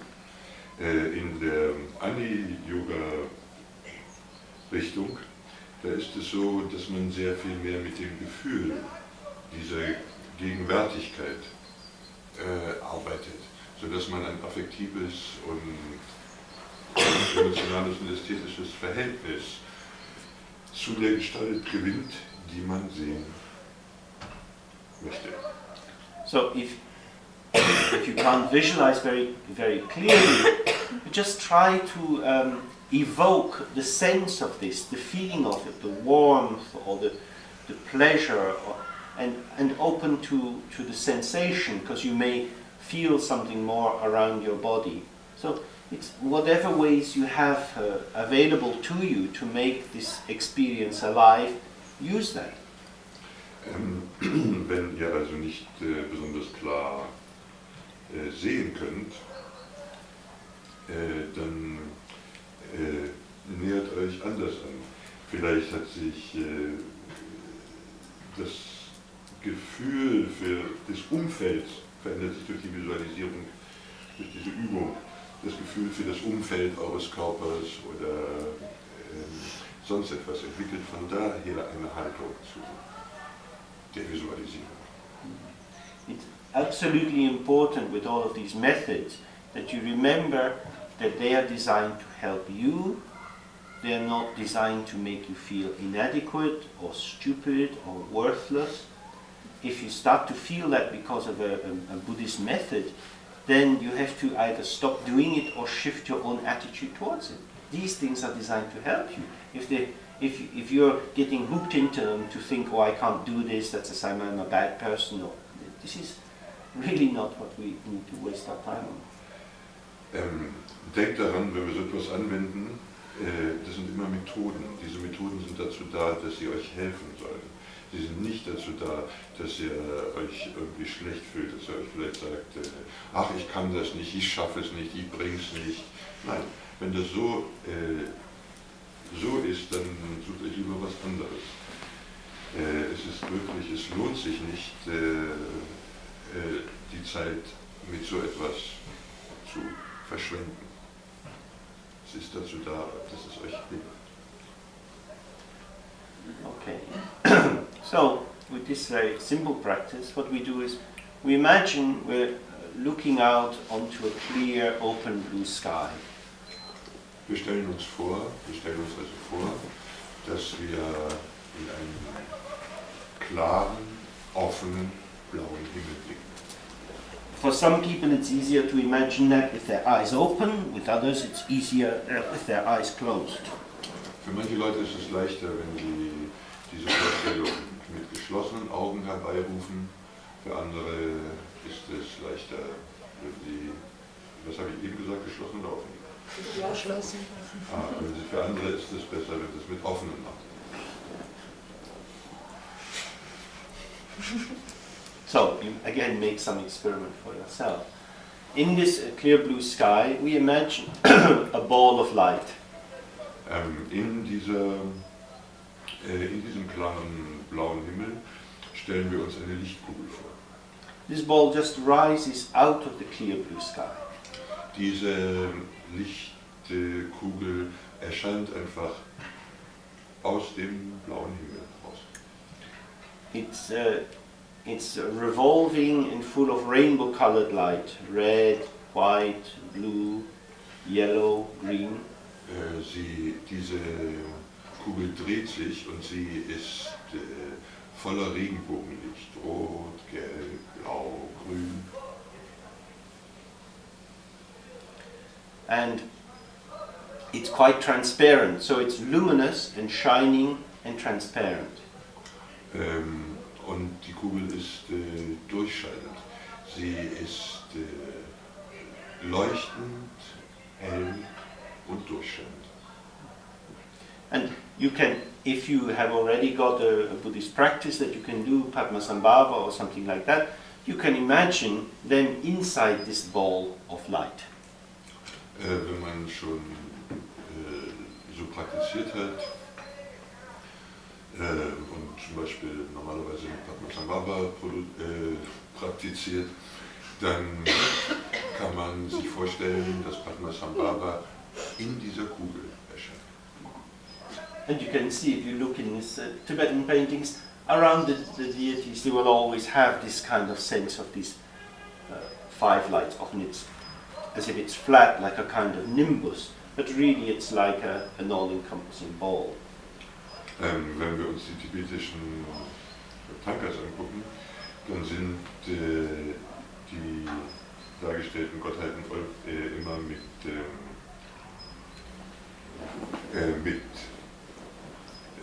5-farbigem Licht umgeben. Wenn man auf eine 2-dimensionale Fläche malt, dann scheint das flach wie ein Heiligenschein. Aber in Wirklichkeit ist das immer eine Kugel, die sie umgibt. And these 5 colors represent the 5 wisdoms, which are the transformation of the 5 poisons, and you can find details of these in many books.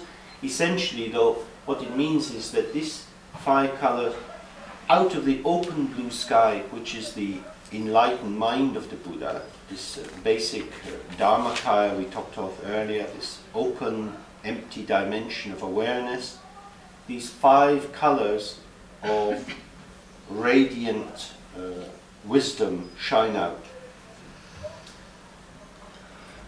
Diese 5 Farben, die sind die Reinigung der 5 Gifte und so weiter. Das alles kann man wissen und man kann es, wenn man interessiert ist, nachlesen in sehr vielen Büchern dazu. Aber it's radiant, shining out. Yeah, they just radiate out of this blue sky. This Und ball arises. aus all diesem leeren blauen Himmel, der den erleuchteten Mind des Buddhas darstellt, der erleuchtete Mind des Buddhas ist, daraus scheint dieses Licht in Form dieser Kugel und in Form, in der diese Farben enthalten sind, diese 5 Farben. Then we, looking at this, we recite Om Ahum, which is the essence of all mantras. Während wir dieses Schauspiel, dieses Ereignis, dieses sich Ereignis anschauen, rezitieren wir Om Ahum. Dieses Om Ahum ist die Essenz aller Mantras.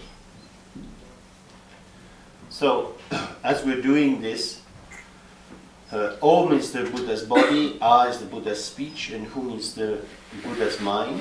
And these syllables act like a kind of hook to bring the blessing of the Buddha's body, speech, and mind from this ball of rainbow light into us. Während wir das rezitieren, in Klammern gesagt, Om steht für den Körper des Buddhas, A steht für die Rede des Buddhas und Hum steht für den Mind des Buddhas. Während wir das also rezitieren, dann benutzen wir dieses Mantra wie einen Haken. Mit diesem Haken ziehen wir den Segen des Körpers des Buddhas, der Rede des Buddhas und des Geistes des Buddhas zu uns hin. And this light radiates You can see it in all the 5 colors of light, or you could see it particularly in terms of white, red and blue light flow into your body. White light in through your forehead, red light in through the throat, and blue light in through the heart, purifying all the heaviness of your self-identity. I am me, this is my body, I am a good person, I am a bad person. All the weight of your thoughts, your habits, your emotions is dissolved into light, so that your own body becomes full of radiant light. Am besten ist es, man macht das mit den 3 Farben Weiß, Rot und Blau. Man imaginiert, dass von diesem Lichtball aus das weiße Licht in die Stirn eintritt und das rote Licht, did you talk only about white? No, we talk about all the colors. Ja. Das rote Licht in den Kehlkopf und das blaue Licht ins Herz und das sich im Körper verteilt und den Körper durchdringt und so den Segen des Körpers des Buddhas, der Sprache des Buddhas und des Minds des Buddhas, des Geistes des Buddhas nicht nur bringt, sondern dass es unsere Schwerheit, unser Verhaftetsein, unsere Selbstidentifikation, das bin ich und das sind meine Gedanken und so weiter, dass das alles geläutert wird durch dieses Licht und dass sich das Licht in unserem Körper so verteilt, dass wir selbst wie ein Lichtwesen sind. So then we have this ball in front of us, and our own body is now just full of shining light. Then we stop reciting the Om Ahum, and this ball of light comes to the top of our head. Dann ist diese Lichtkugel immer noch vor uns im offenen blauen Himmel. Unser Körper selbst besteht aus farbigem, strahlendem Licht. Und dann imaginieren wir, dass diese Lichtkugel, dass sie über unseren Kopf kommt. Zu uns über unseren Kopf kommt. And then the ball of light gets smaller till it's about Dann hören wir auf zu rezitieren. about the size of a billiard ball. Diese Kugel ist dann nicht besonders groß, sie hat etwa die Größe einer Billardkugel. Then it comes down through the top of our head, down into our heart. Und sie dringt durch die oberste Stelle, durch unseren Scheitelpunkt ein und sinkt bis auf die Höhe unseres Herzens. Then our own body, being full of light, dissolves down into this ball of light. Und dann löst sich unser eigener Körper, der jetzt voll von Licht ist, er zieht sich zusammen und löst sich auf in diese Kugeln von Licht, die da ist. And we're trying to do this with really one-pointed attention, so our mind's not getting distracted. So at that point, the only thing that exists for us is this small ball of light. Wir tun das mit möglichst einsgerichteter Aufmerksamkeit, sodass wir gehen nicht in irgendwelche anderen Fantasien, sodass zu dem Zeitpunkt unsere ganze Aufmerksamkeit in dieser Lichtkugel konzentriert ist. And then this, Versammelt ist. and then with you are now identified, you are now just this ball of light, and you imagine it getting smaller and smaller and smaller till it becomes just one tiny point, and you're just in this point, all of your awareness is in that point, and then it just vanishes. And you just relax out this infinite space. Und dann stellen wir uns vor, dass diese Kugel kleiner und kleiner und kleiner wird, bis sie ein winziger Punkt ist. Was ja bedeutet, dass all unsere Aufmerksamkeit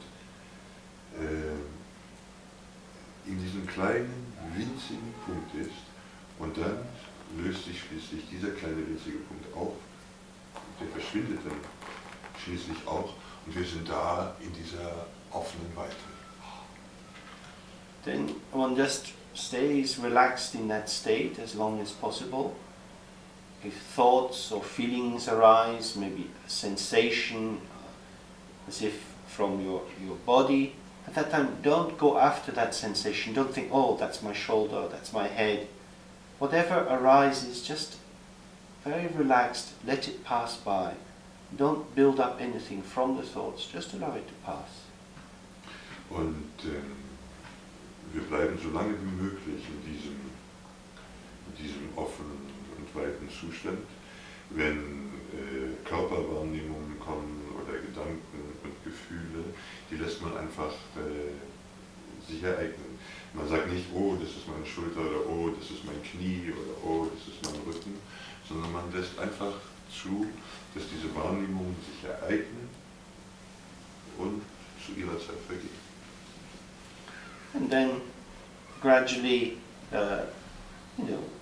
we get caught up in the thoughts and we get back more into our own ordinary thinking, and then we find ourselves back in this room. But as much as possible, we try to stay open so that ourselves and the room arise out of this open state of meditation, so that the meditation is brought into our ordinary experience. Nach und nach wird es dann vermutlich so sein, dass wir wieder in unsere gewohnten Denkwelten eintreten und wir unser gewohntes Denken sich durchsetzt, obwohl wir versuchen, so lange wie möglich in diesem Zustand zu bleiben. Aber dann versuchen wir, und wir sind wieder sozusagen auf der normalen Ebene, aber wir versuchen, wenn der Raum wieder da ist, mit unseren gewohnheitsmäßigen Denkwelten, wenn wir versuchen zuzulassen, dass dieser Raum und unser Alltagsdenken aus dieser offenen Weite heraus entsteht, sodass wir diese Meditationserfahrung in unser alltägliches Leben mit hineinbringen.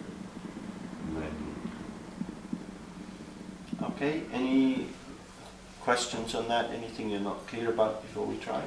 Gibt es Fragen? Ist irgendwas, was nicht klar ist, bevor wir anfangen? And if it seems complicated, just make it simple. Again, it's a method for you to try to help you, not something to get imprisoned by. Und wenn es kompliziert ist, dann macht es euch einfach. Es ist, ich sage nochmal, es ist eine Methode. Die Methode ist dazu da, euch zu helfen, nicht euch in irgendwas einzusperren. And what we can do when you're looking at this ball of light and feeling this light coming into you, we can say this Omahung, this kind of hook to this Buddha's power, with as much faith and devotion as you want. All the longing that you feel to become whole, to become light, to become open, you can put into that, so that you're really pulling this light into yourself. You can have all your, most helpless, childlike longing. You can immobilize it here, because it's a very safe thing to long for. A ball of light isn't going to exploit you. It's not going to steal all your money. It dissolves anyway, so. A very safe place to put romanticism. All die Sehnsucht nach Offenheit, nach Mitgefühl, was auch immer, die wir haben mögen, die können wir in diese Praxis mit hineinnehmen. Wir können sie benutzen, wenn wir diesen Segen und diese Lichtkugel zu uns herannehmen. All unsere noblen Wünsche, die können wir da reinnehmen. Es ist nicht sehr riskant, weil es ist ja nur eine Lichtkugel und die wird sich sowieso auflösen. Es ist wirklich mal, wo wir unsere Sehnsüchte ohne großes Risiko ausprobieren können. Es ist ganz schön, es ist der Ort, wo wir mit unseren Romantizismen mal richtig umgehen können. Okay, shall we try this?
Just very gently allow your attention flowing back into the room.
What I would suggest is maybe take some time and talk with a partner about your experience today and see if there are any things you're unclear about or if you've got anything out of today, and see if you can formulate any questions or any clarification that you need before we come to an end at about 6 o'clock in 25 minutes. So just take some time to check out where you are and if there's something you need to clarify before we end for today. Ich schlage vor, ihr sucht euch und schaut mal, ob ihr euch mit irgendeinem Partner unterhalten wollt, was ihr heute erlebt habt, wie ihr dran seid, und drauf und dran seid. Ich schlage vor, dass ihr das macht bis 6 Uhr vielleicht. Nee, das hat er nicht. Also wir haben noch 25 Minuten und in der Zeit soll das abgewickelt werden. Mit Fragen. Ja. Ich dachte, da muss auch nicht.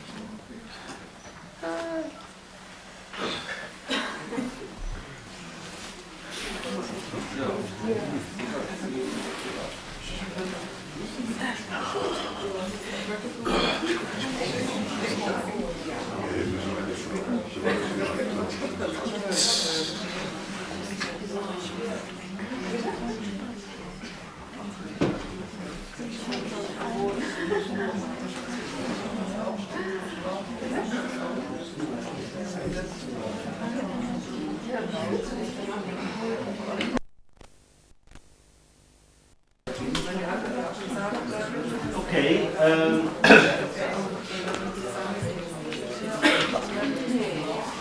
Let's just see if you have any questions or thoughts that we can agree with.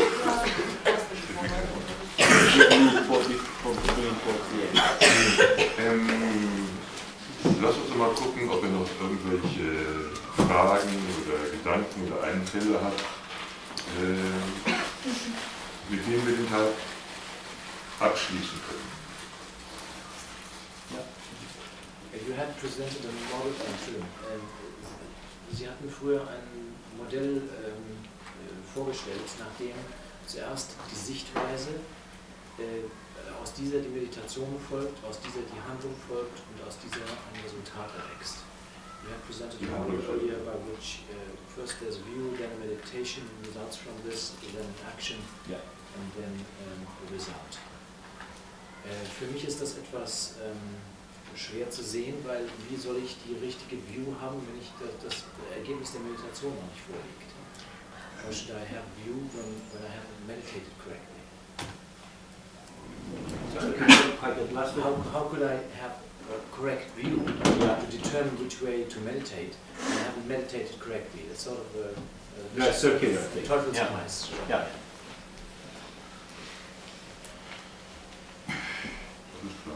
Yeah. It's, I mean, it just, in many ways, it just takes time. These three, although they could be presented in a linear way, the view leads to the meditation, leads to the action, leads to the result. I think, as you say, it goes round and it feeds back into each other. So you think you're clear and you maybe have quite a good meditation, but then you go into the world and you get lost and you think, so you have to go back and revise. I think the key thing for this meditation is to, in the view, on the sort of ordinary level of the view, is this practice of being aware of impermanence and the compounded or the constructed nature of phenomena.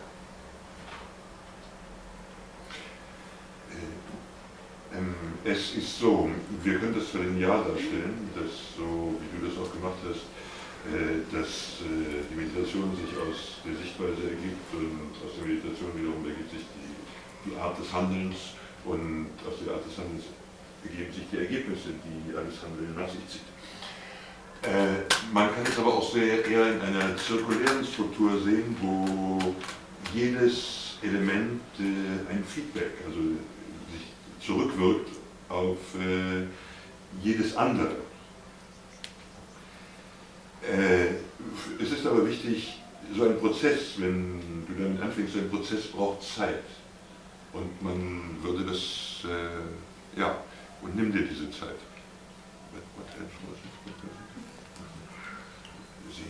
Sie nennt es jetzt circular structure with feedback. Ja, es kann also leicht so sein, dass die Meditation ganz gut gelungen ist und du gehst hinaus in die Welt, in dein Alltagsleben und verwirrst dich, bist sofort wieder verwirrt. So, if we have a sense that the world itself is a process of interconnectedness, then when we do the visualization, and we have hopefully some moment when it's quite expansive, and then these thoughts are coming together, and then we feel pulled in, and then we're back here in the room. At that moment, if we can see, oh, this is the process of things being linked together, blocked together, and now it seems solid, but it's a process. And to recognize the construction of samsara out of nirvana. And then when we go back into the practice, we go from samsara into nirvana. So samsara into nirvana, nirvana into samsara. And the more we practice that, we take more of the light of the practice into the world. And through analyzing the world, we loosen ourselves up so that that takes us more deeply into the practice.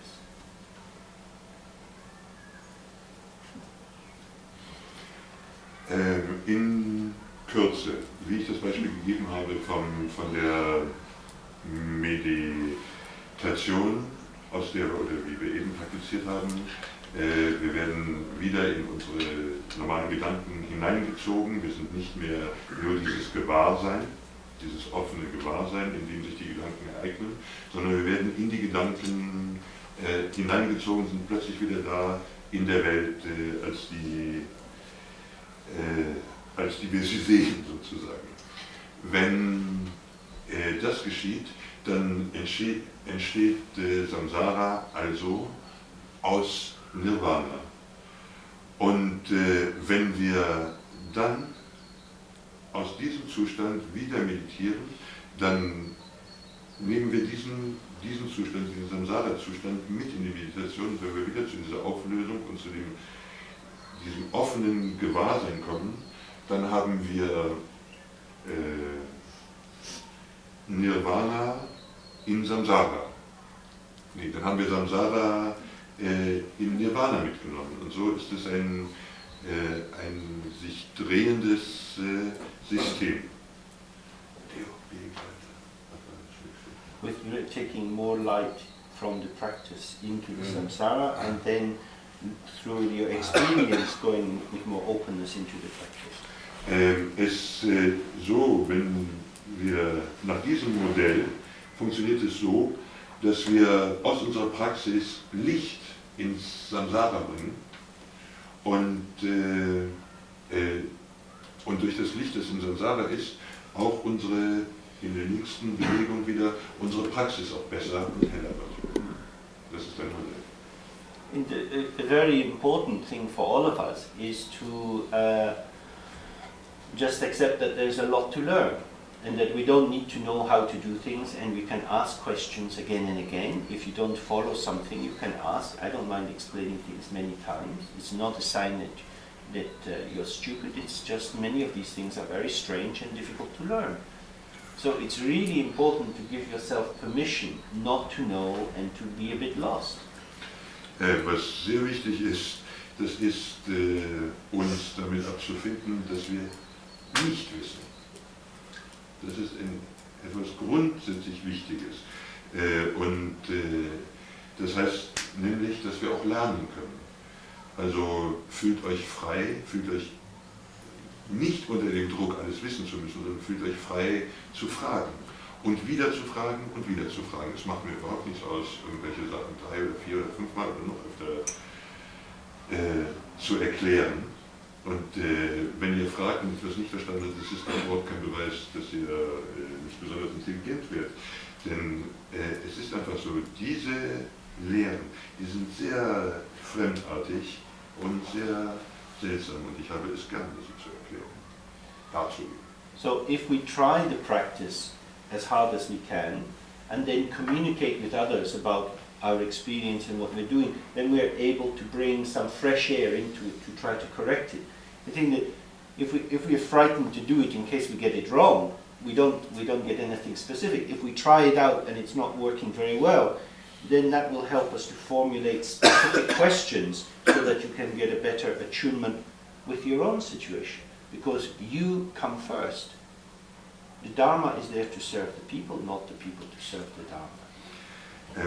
Es ist dazu wichtig, dass man es ausprobiert. Denn wenn du die Methoden und die Übungen ausprobierst, und dann gehst du mit deinem Zweifel und dem, was du nicht weißt, da rein, und deine Frage wird dadurch, dass du es ausprobierst, präziser und genauer. Und du weißt besser, was du fragen sollst. Vor allem aber, und so hast du ein mehr experimentelleres Verhältnis dazu. Und du kannst dich besser auf das einstellen, auf die Situation einstellen, in der du bist, in der jeder einzelne von uns nun einmal ist.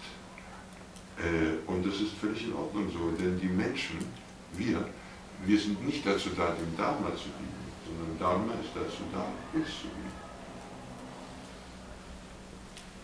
Ich habe noch 2 Fragen. Und zwar eine, also wenn man jetzt so... Kannst du sie nacheinander stellen? Ja, genau, die erste. Wenn ich also jetzt so eine Gottheit außen visualisiere, egal welche, und das auch in Form von einer Lichtgestalt und nicht in Form von einem festen Körper, dann ist da letztendlich, ist das doch eine Projektion von mir, ein Anteil von mir selbst, den ich nach außen projiziere und damit umgehe und irgendwas damit mache, jetzt egal was. Und für mich ist das immer eine Schwierigkeit, wenn ich mir selbst was vormachen würde. Sorry.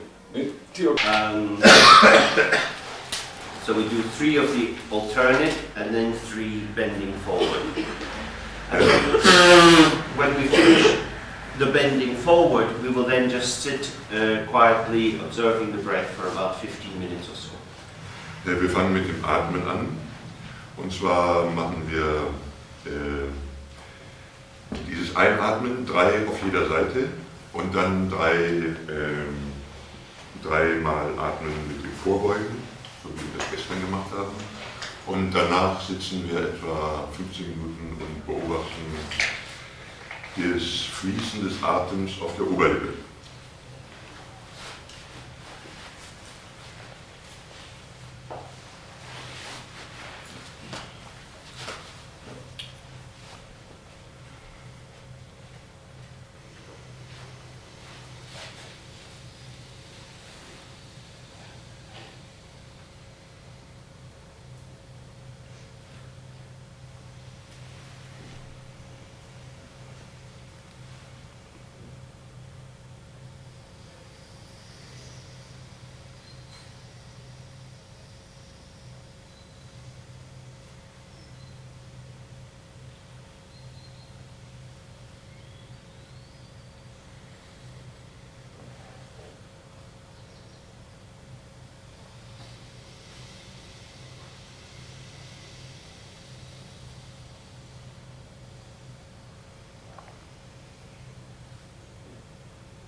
Mitte genug Platz, sitzt bequem.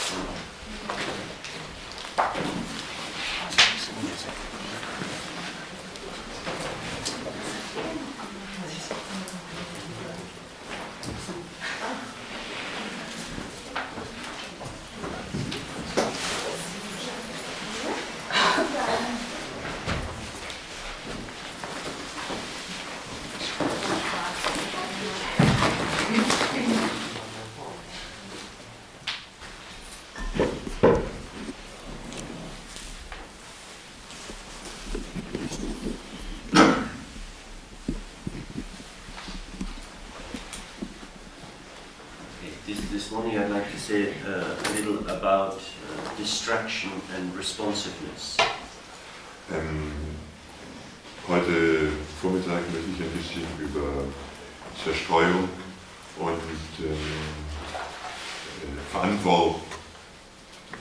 Verantwortlichkeit.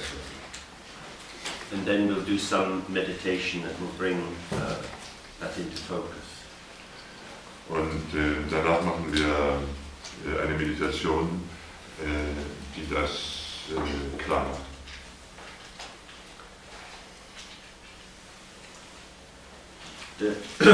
You could say that the heart of a Buddhist approach to life is about mindfulness, which means not falling asleep, not going into assumptions or habits, but being present and aware. Man könnte sagen, dass das Herz des Buddhismus Gewahrsein ist oder Achtsamkeit. Was bedeutet, dass man nicht in Schlaf fällt, sich nicht in Träume oder Vorstellungen oder sich nicht in Träume und Vorstellungen über die Wirklichkeit verliert. Mindfulness gives us a sense of space, both space inside ourselves and space ahead, because we haven't fallen into the world, but we are present in it. So there is a gap, not a gap of real separation, but a lively gap of movement. Achtsamkeit schafft uns Raum, und zwar sowohl inneren Raum als auch Raum, der uns umgibt. Das geschieht deshalb, weil wir nicht in die Welt hineinfallen, sondern durch die Achtsamkeit entsteht eine Lücke. Und in dieser Lücke haben wir Raum. I'm sure we all know, when we start talking to someone, we kind of fall into the conversation. We get hooked by the topic and lots of emotions come up as we like something or we don't like it. That's ordinary social intercourse. Wir haben wahrscheinlich alle schon bemerkt, dass wenn wir zum Beispiel uns mit jemandem unterhalten, dann werden wir in diese Unterhaltung hineingezogen. Dann entstehen alle möglichen Emotionen, wir werden in dieses Gesprächsthema hineingezogen, haben Emotionen und es passiert ganz viel. Das ist der normale gesellschaftliche Verkehr. So we could say we had a very interesting and involved conversation or communication with someone. Dann kann man sagen, wir hatten eine sehr interessante und engagierte Unterhaltung mit jemandem. But that involvement is not mindful in the Buddhist sense. Aber diese Art von Engagiertsein ist nicht achtsam im buddhistischen Sinn. Because we're caught up in something. Denn wir haben uns in etwas fangen lassen. We may be fascinated by what the other person is saying. Wir könnten zum Beispiel fasziniert davon sein, was die andere Person sagt. Or we may be very kind of fascinated and obsessed by our own position, so that we want to make it stronger. Und wir können auch sehr fasziniert und fast schon besessen sein von unserer eigenen Position, sodass wir sie stärker machen wollen. bekräftigen wollen. And in these situations, what we're doing is we're investing a content, a set of concepts or ideas with a lot of meaning, and our energy is then relating to these meanings in terms of either attraction, of getting more into them, making them bigger and stronger, or aversion, we don't like them and so we're trying to push away from them. Was dann passiert ist, dass wir sehr viel investieren in diese Situation, sehr viel Interesse und auch sehr viel Bedeutung.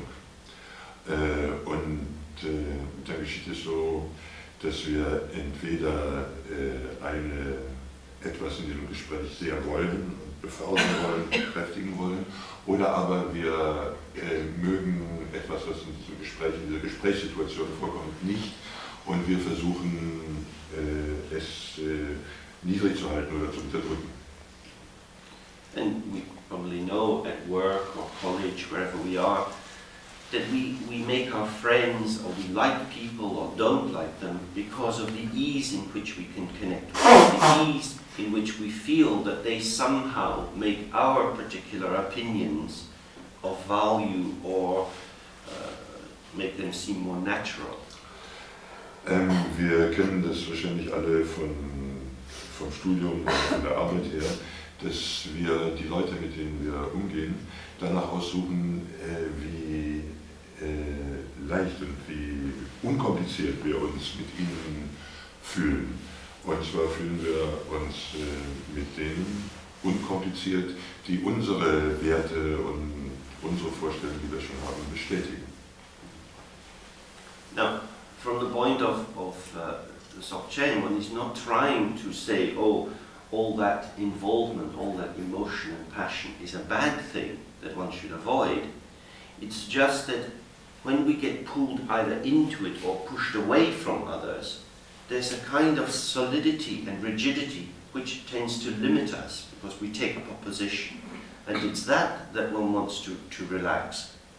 Im Dzogchen ist es nicht so, dass wir sagen, all dieses Engagiertsein und all diese Emotionen, die da erscheinen, die sind schlecht. Das sagen wir nicht. Aber dass wir auf diese Art, wenn wir auf diese Art hineingezogen werden und keinen Raum mehr haben, das ist das Problem. So, when we do this focusing on our breath, just keeping the mind gently resting on the breath going in and out, we become aware of distraction, of the fact that we get pulled off into thoughts, feelings, sensations in the body and so forth. Wenn wir unsere Aufmerksamkeit auf den Atem richten, dann werden wir bemerken, dass wir sehr bald zerstreut werden. Wir werden in Gedanken gezogen, in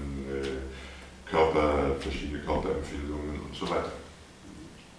Many of the thoughts that come to our mind when we're meditating are very, very interesting. Und viele der Gedanken, die uns erscheinen, wenn wir meditieren, sind sehr interessant. Much more interesting than the meditation. Eigentlich viel interessanter als die Meditation selbst. So we do the thoughts and we forget the meditation. So lassen wir uns dann halt auf die Gedanken ein und vergessen die Meditation. And that's quite nice, just this chance to hang out with the beautiful splendor of our own minds. Es ist auch wunderbar, einfach hier rumzuhängen mit der wunderschönen, mit dem wunderschönen Glanz, Funkeln unseres eigenen Minds. However, if we try to stick with the meditation, we also have to experience how little power we have to stay on one course. Aber wenn wir bei der Meditation bleiben wollen, dann müssen wir auch feststellen, wie wenig Kraft wir, wie wenig Fähigkeit wir haben, bei unserer eigenen eingeschlagenen Richtung zu bleiben. And that actually we are pulled off into these arisings, these thoughts and feelings and so on, very, very easily. Denn wir werden sehr leicht in all das, was erscheint, in die Gedanken, Gefühle und so weiter, sehr leicht hineingezogen. Now, in the general Theravadan Buddhist view of mindfulness, one has to return again and again to the focus on the breath. In der traditionellen Theravadin Übungsweise der Achtsamkeit, da muss man wieder und wieder und immer wieder zur Atembewusstheit zurückkehren. Because they say, until you can have a clear focus on your breath for some hours and not get distracted, you're still at the mercy of the turbulence of these habitual thoughts and feelings that are your karma, and that will drive you into further complex situations. Denn die Theravadin-Tradition sagt, solange du nicht deine Achtsamkeit beim Atem lassen kannst und das für Stunden und Stunden und Stunden, solange bist du den karmischen Triebkräften, die dich hierhin und dahin treiben und drängen, hilflos ausgeliefert. But in Dzogchen we take a slightly different view. So, although we use this focusing on the breath a bit just to start to stabilize the mind, we spend more time using the visualization we did yesterday of the R in the heart, the R in space, and the unification of the space which goes right infinity through ourselves and the space and infinity that is outside. Wir im Dzogchen haben wir eigentlich eine etwas andere Annäherung. Zum Beispiel so, wie wir gestern die Übung gemacht haben mit dem A, das im Raum außen vor uns ist, und dem A, das wir innen haben, sodass sich die Unendlichkeit des Raumes, sowohl außen ist, als auch durch uns hindurchgeht. So that what we are trying to do, instead of having our mindfulness focused here on a particular spot, so that we can then track whenever we are straying away from this spot, we're keeping our mindfulness relaxed and opened through space, so that we're trying to merge awareness into spaciousness. Im Dzogchen machen wir es also so, anstatt unsere Achtsamkeit zu konzentrieren auf diese Wahrnehmung des Atems auf der Oberlippe, stattdessen versuchen wir im Dzogchen unsere Achtsamkeit sozusagen in diesem unendlichen Raum, der da ist, aufgehen zu lassen. And when we practice in this way, then whatever is arising is a movement inside the meditation. It's not that thoughts and feelings are somehow outside pulling us away from the meditation, but we integrate them in. Wenn wir so praktizieren, dann sind die Gedanken und Gefühle, die erscheinen, etwas, das in der Meditation ist, nicht etwas, was uns aus der Meditation, was in der Meditation erscheint und nicht, was uns aus der Meditation herauszieht. But so here what we've been trying to maintain is this relaxed, open mindfulness of space and what is moving through space. Was wir hier also aufrechterhalten wollen, das ist diese entspannte, offene Achtsamkeit des Raumes, nicht die Bewegung in. Aber die Achtsamkeit auch für das, was in diesem Raum ist. And for this there are two main kinds of distraction. Dafür gibt es zwei Hauptzerstreuungen. One is the distraction of getting sort of spaced out. Die eine Zerstreuung ist die, wenn man einfach ausfliegt, auf eine Art.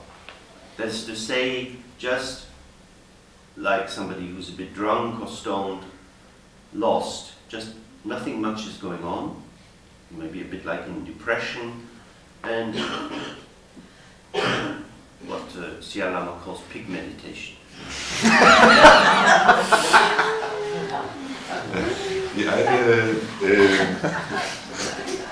Die eine Zerstreuung ist ist etwa so, wenn man besoffen ist oder auch stoned und man hängt einfach da, es ist eigentlich gar nicht viel los. Vielleicht ist die Stimmung etwas depressiv eingefärbt, aber es geschieht eigentlich gar nichts. Shimiriksin nennt das Schweinemeditation. And traditionally it's compared to a tired swimmer who just sinks under the water, and it feels like a great relief. You give up the struggle and you just kind of drown into this, nothing much going on. Traditionell wird das verglichen mit einem erschöpften Schwimmer. Der macht zwar noch Bewegungen, aber er hat keinen wirklichen Impuls mehr und er versinkt einfach. In der Meditation heißt es, ja. Yeah, it's a sort of feeling you might get, say, in a sauna when it's nice and warm, lying in a nice warm bath with some oils in it, and your favorite little plastic ducks floating. Solche Situationen gibt es auch manchmal in der Sauna, aber es kann auch sein, wenn du in einem warmen Bad liegst, mit Badeessenzen drin und um dich herum treiben deine Lieblingsplastikbecken. The other form of distraction is when there is a lot going on and you get fascinated by the movement of the energy itself. Die andere Art von Zerstreuung ist, wenn ganz viel erscheint, wenn es ganz turbulent erscheint und man davon fasziniert wird, wie die Energie sich selbst darstellt.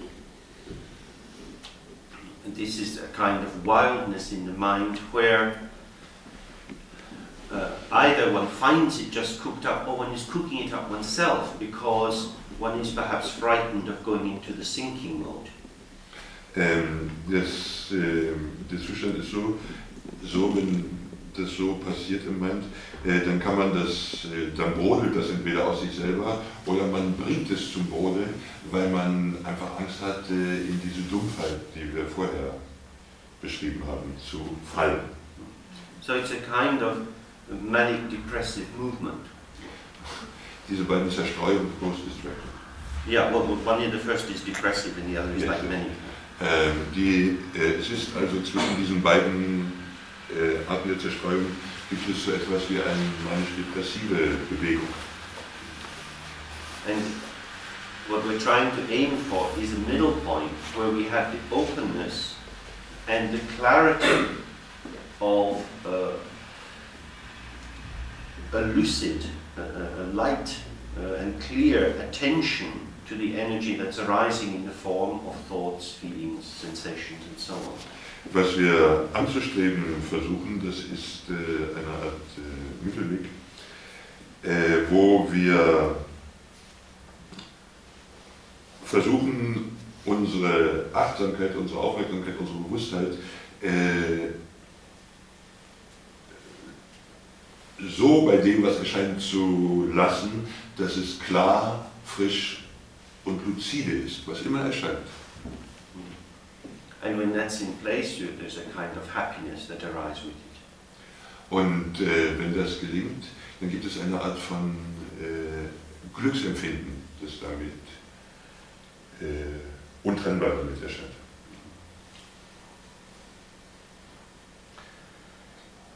Of course, even this middle way has more subtle distractions in it, which are called nyams, or which means a kind of feeling experience. Aber auch dieser Mittelweg hat verschiedene Zerstreuungen in sich, zum Beispiel etwas, was sich Nyam nennt und was so viel bedeutet, you feel, you experience. They're a kind of feeling experience, a sort of feeling quality, subtle quality of experience. Die eine Art Gefühlserfahrung sind, sehr feine Qualitäten von Erfahrung. So these are traditionally grouped as three. One is happiness, one is clarity, and one is non-thought. Diese Erfahrungen werden normalerweise in 3 Gruppen genannt. Die eine ist Klarheit, die andere ist Glücksempfinden und die dritte ist keine Gedanken. Fairly explanatory. Happiness is where, when it's just, there's a feeling, just a very peaceful pleasure. It's not a hot intensity, but just a very good sense of pleasure. So you think, oh, this is a very good thing. This is a better state for me to be in. Das Glücksempfinden wird etwa so beschrieben, wird etwa so beschrieben, dass es einfach ein gutes Gefühl ist. Man hat denn das Gefühl, so wie es jetzt ist, es ist sehr angenehm. Es ist gut. Es ist nicht so ein ekstatisches Glücksempfinden, sondern mehr so ein eine zufriedene Wahrnehmung, ja, das ist gut, das ist angenehm. And the clarity is when thoughts and feelings are arising, one's not getting involved in them too much. There's a sense, oh, this is very nice. It's unimpeded, not blocked in any way. Klarheit ist so, wenn Gedanken und Gefühle erscheinen, ungehindert und sie werden durch nichts blockiert und durch nichts gehindert und man schaut und sagt, ah ja.